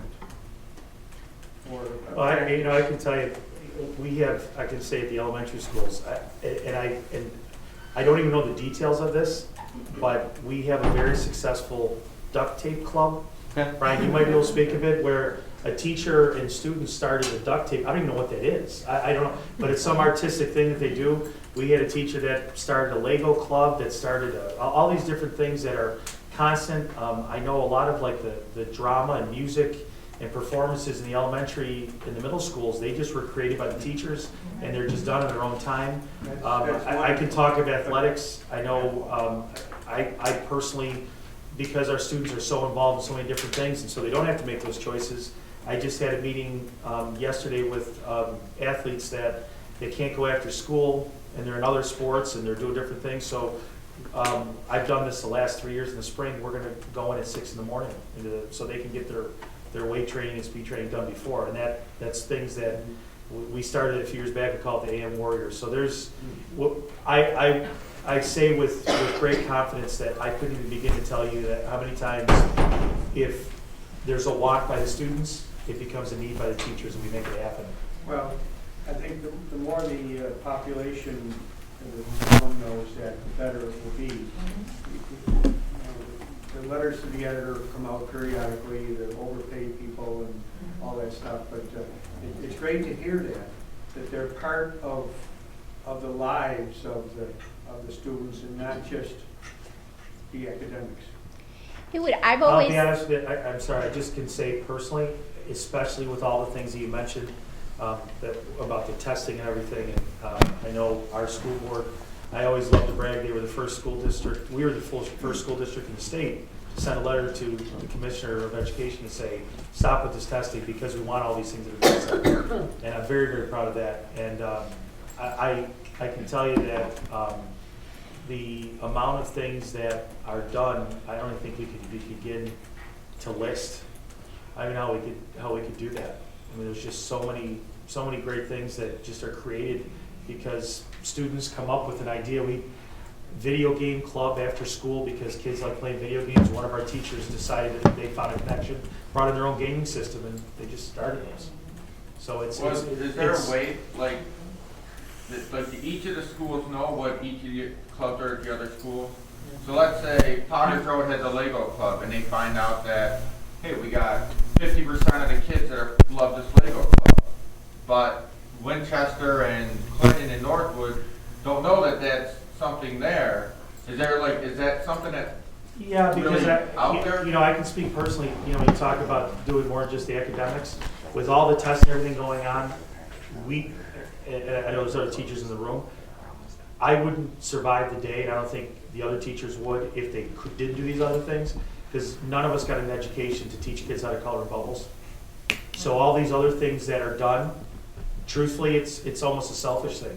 Because then I go home and it's more than just that. And I would say probably the majority of the teachers have found some kind of respite in that. And we do talk to each other about those things, but I will say that what's really gratifying is most of it is organic from the kids. So something that we do on the west side of town, for example, or it's done in Potters, might not work at West L.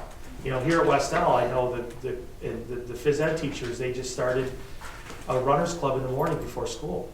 They did it a few years back. And when my kids came through here, I talked to the teachers here. I had no idea they did it. And it went from, I think the first year, 20 kids to, they had a couple hundred kids. Yeah. And, you know, they get pencils and folders and t-shirts. The first year we got them shirts to say a 20-mile club. Now they had to up it to like a 50-mile club or whatever because they kept doing it. So I think that those things occur organically, and what's gratifying as teachers, it comes from the students, and then the teachers continue to foster that. And I also don't think we do that. We do any of these things to have them listed.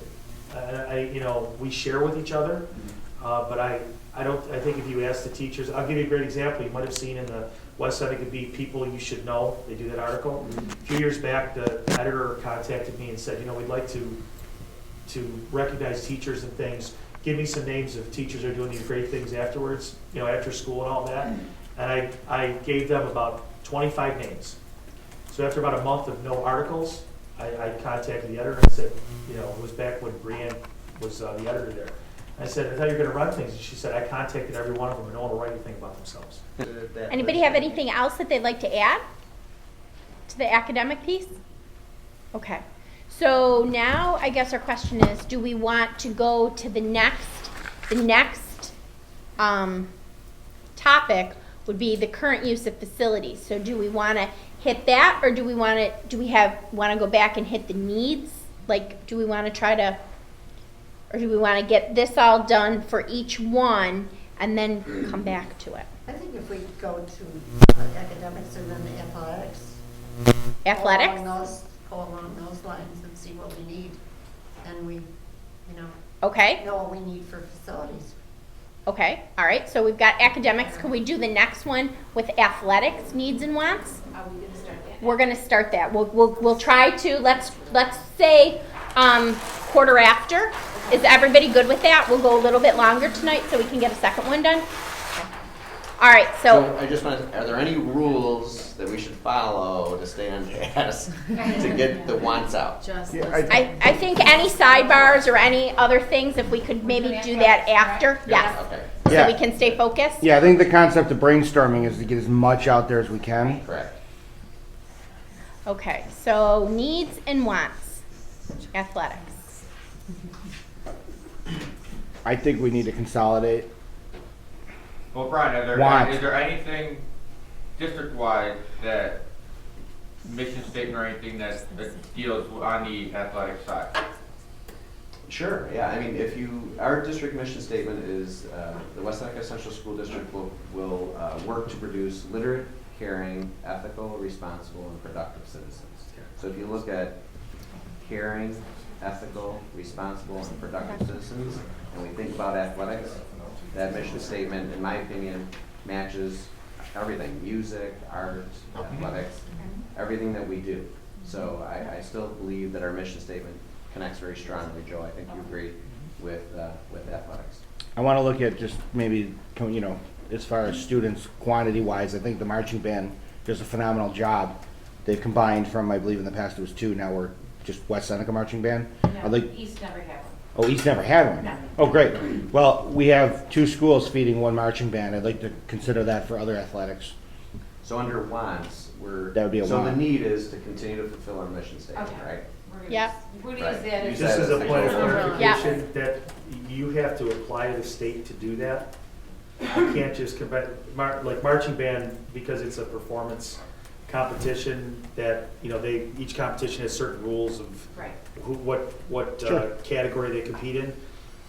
We're in ECIC and we're governed by New York State Athletics Right. Association, so you can't just combine schools. You can't Oh. do that. You can't consolidate teams. In order to do it, you have to apply to the state for a waiver, like we've done, I think, with cross country.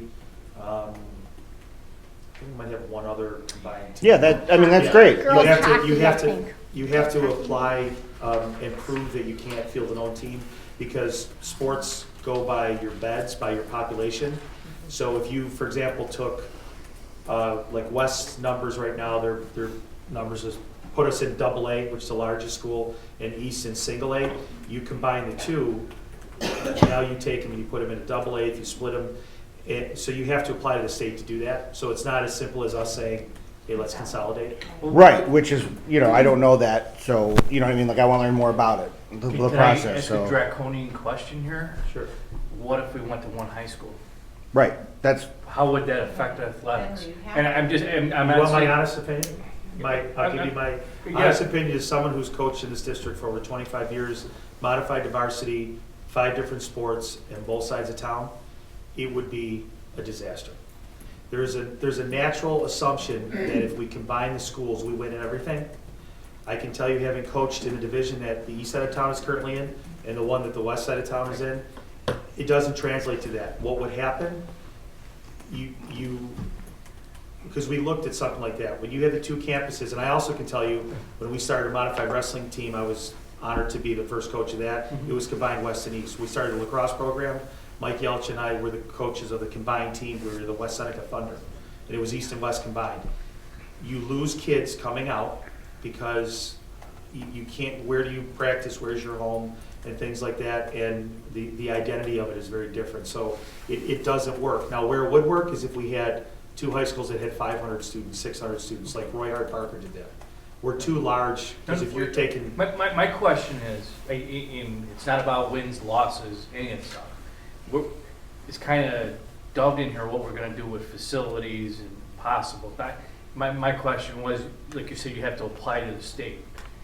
If at some time the district went to one high school, how would that affect applications, the program? How would it affect the program as far as what would the district have to do to make?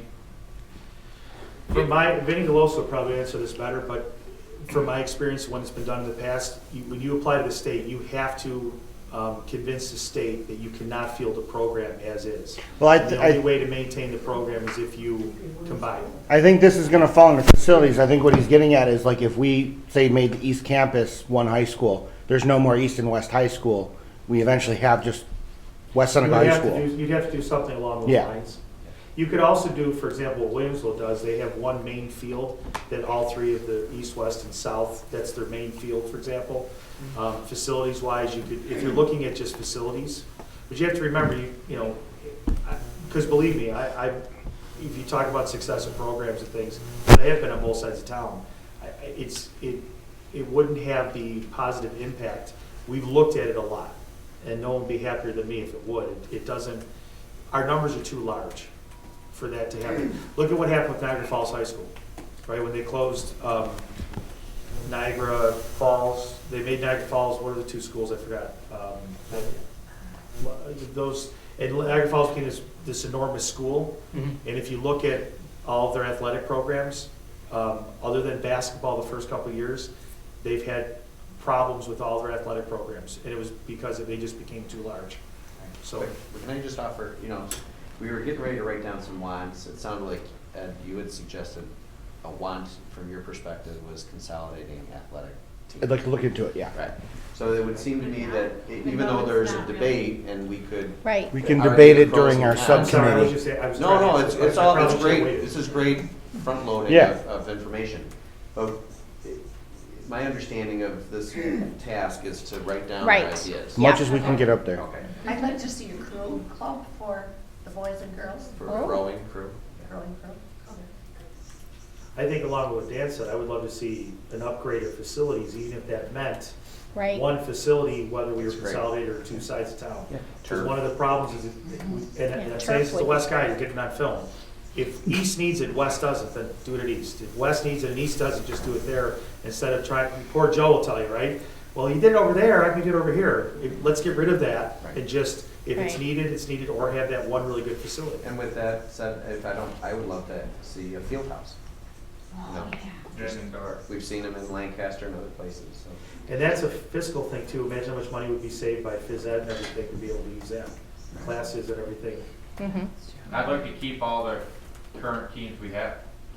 I think if we have enough kids that are on each team and we're fielding teams, I think we should, and we have teachers willing to coach, I would like to keep what we have. That's a good one. And the upgrade. Continue to see intramurals too. Mm-hmm. We have them in the elementary level, Yeah. and, you know, So intramurals. keep intramurals? Yeah. Yeah, and as you're writing that down, I would say to expand into the elementaries with Yeah, intramurals. because there's only, like, I know in Northwood, there's only runners, like, that's all that they can Yep. do if they wanted to do something outside of gym, so maybe, you know, more, something else. And as we're, just, when you look at our competition, which are the parochial and private schools, parochial schools have so much success because of what they do at the elementary with their sports and building community through that. Yeah. I'd like to see us add elementary school teams, because I hear of, my son plays in Southline basketball, and I hear of people that are 4th grade, 5th graders in other schools, oh, he plays on the school team. What do you mean you got an elementary school basketball team? I don't think we have any elementary schools. So as a wand, Mhm. elementary School. sport teams, Yes. maybe playing each other in the district. I think with the upgrade of facilities, I would like to see one, it doesn't have to be both again, but one of the high schools to have a pool upgrade where we're bigger than, we have more lanes than what we currently have. Mm-hmm.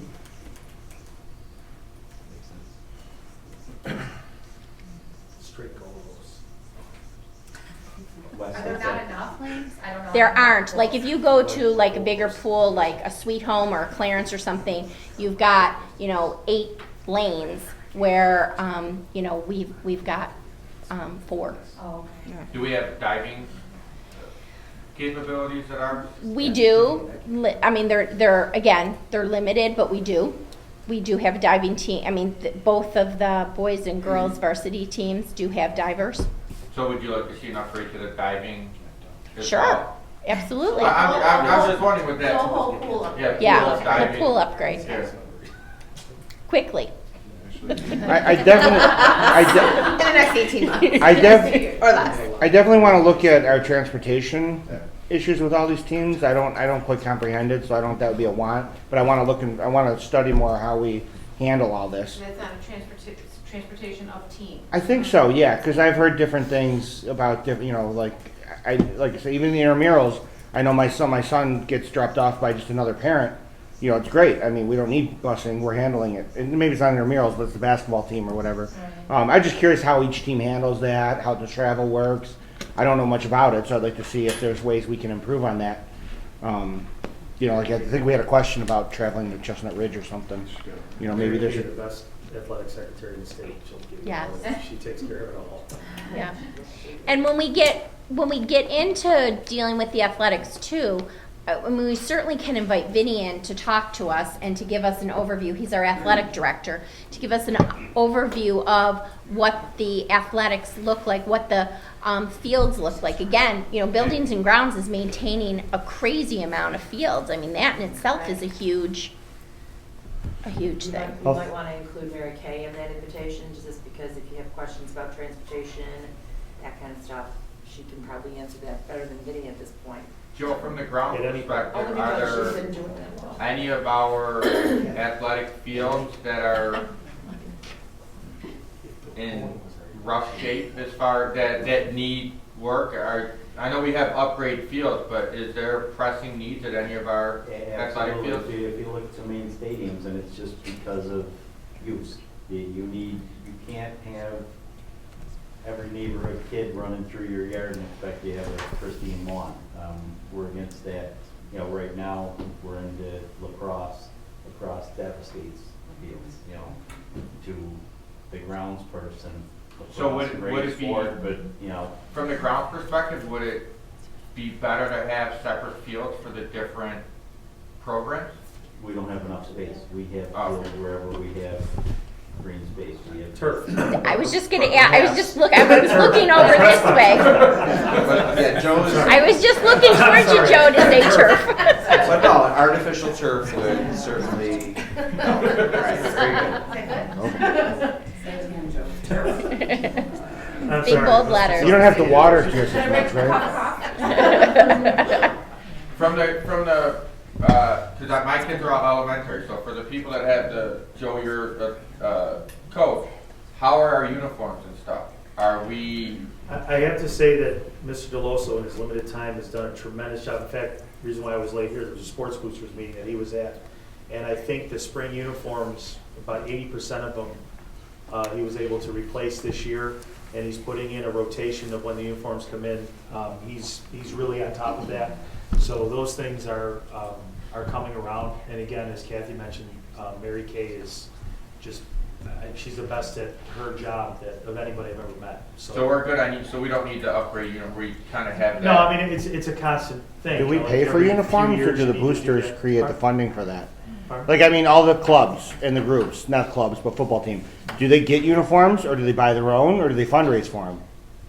Well, no, the teams are on, now Mr. Deloso will have them on a rotation. So, for example, let's say the football team got them this year, they're not going to get them for another 3 years, and then next year maybe it'll be the volleyball team, the soccer Right. team, and then. So where do they get them from? Who's paying for it?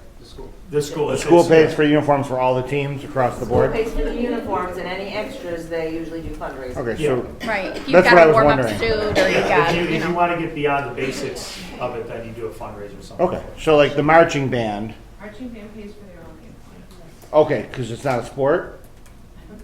I'm just asking. Oh, don't ask me. Okay. Go there. Okay. No, I'm asking because like I was wondering, because my son's 10. I don't have kids old enough to be buying uniforms yet, so. So my want would be then that uniforms for all the programs. So if you have marching band should, just if the school is providing uniforms for the athletic, schools should provide uniforms for the marching band, for other programs along with it. So that's my want. My want would be uniforms for. But for all uniforms, programs. and then for all. Yeah, because I think like our PTA bought shirts for the Runners Club, and the teacher's doing a great job of using them year after year, like having the kids. We have a washer and dryer in our school. Like, I don't know if all the schools have those or not. Okay, so we've got uniforms. Yep. Put Uniforms. washer and dryer.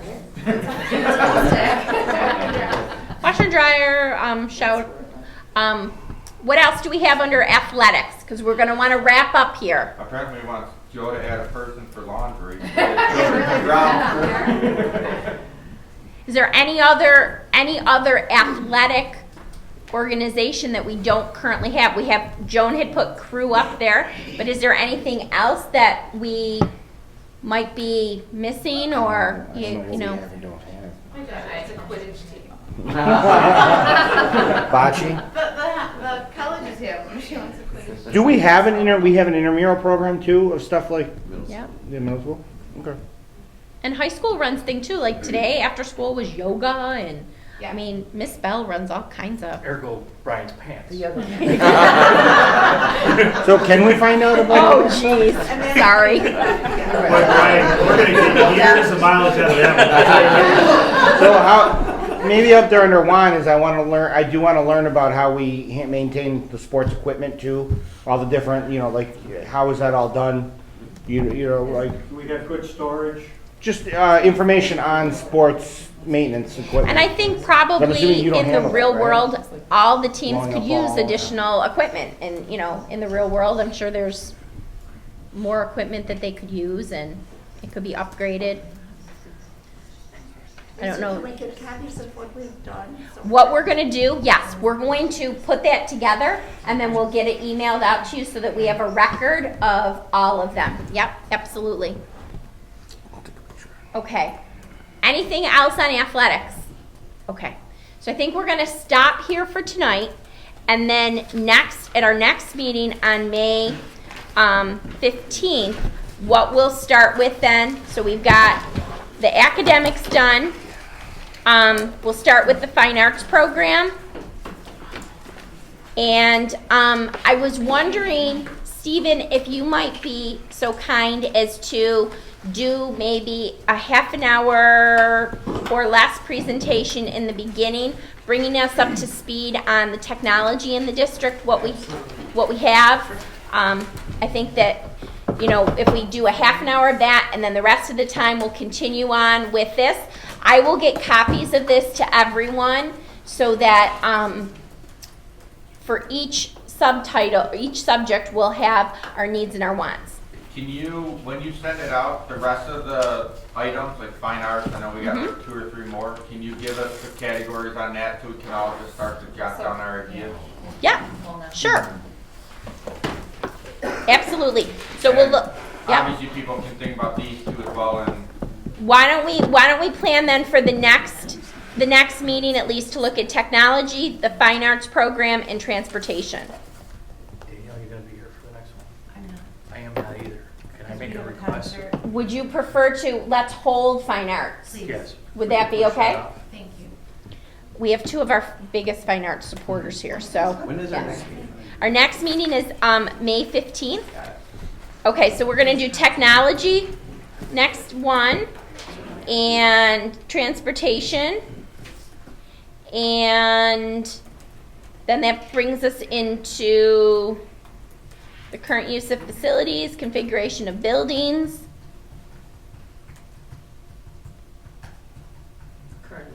Current use of facilities. Yeah, because we'll have 1 tour done, right? We will have 1 tour done. We'll have some ideas Yep. on that. Okay. All right. Is there anything that we can get you for next meeting that you would like in your hands, or any questions that this conversation has spurred?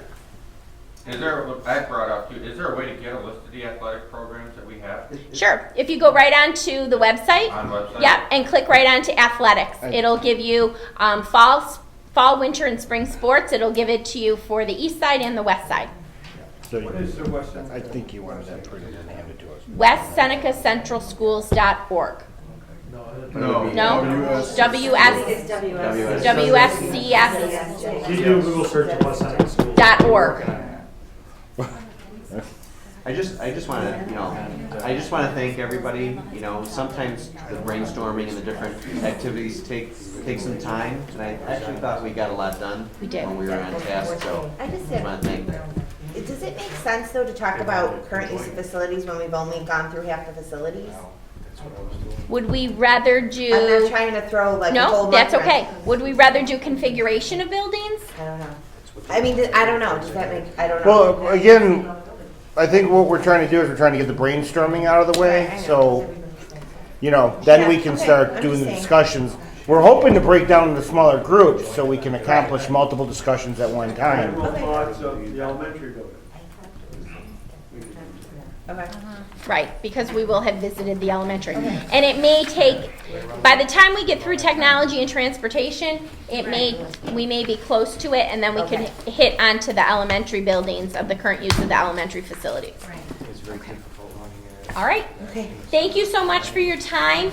If you did not get a chance to sign in tonight, please do. And before you leave, I also have, these are school maps. If you remember, somebody had asked for copies of school maps. So I'll set these at the far end here, and you can pick one up on your way out. I will collect and recycle your empty water bottles. I brought a bag.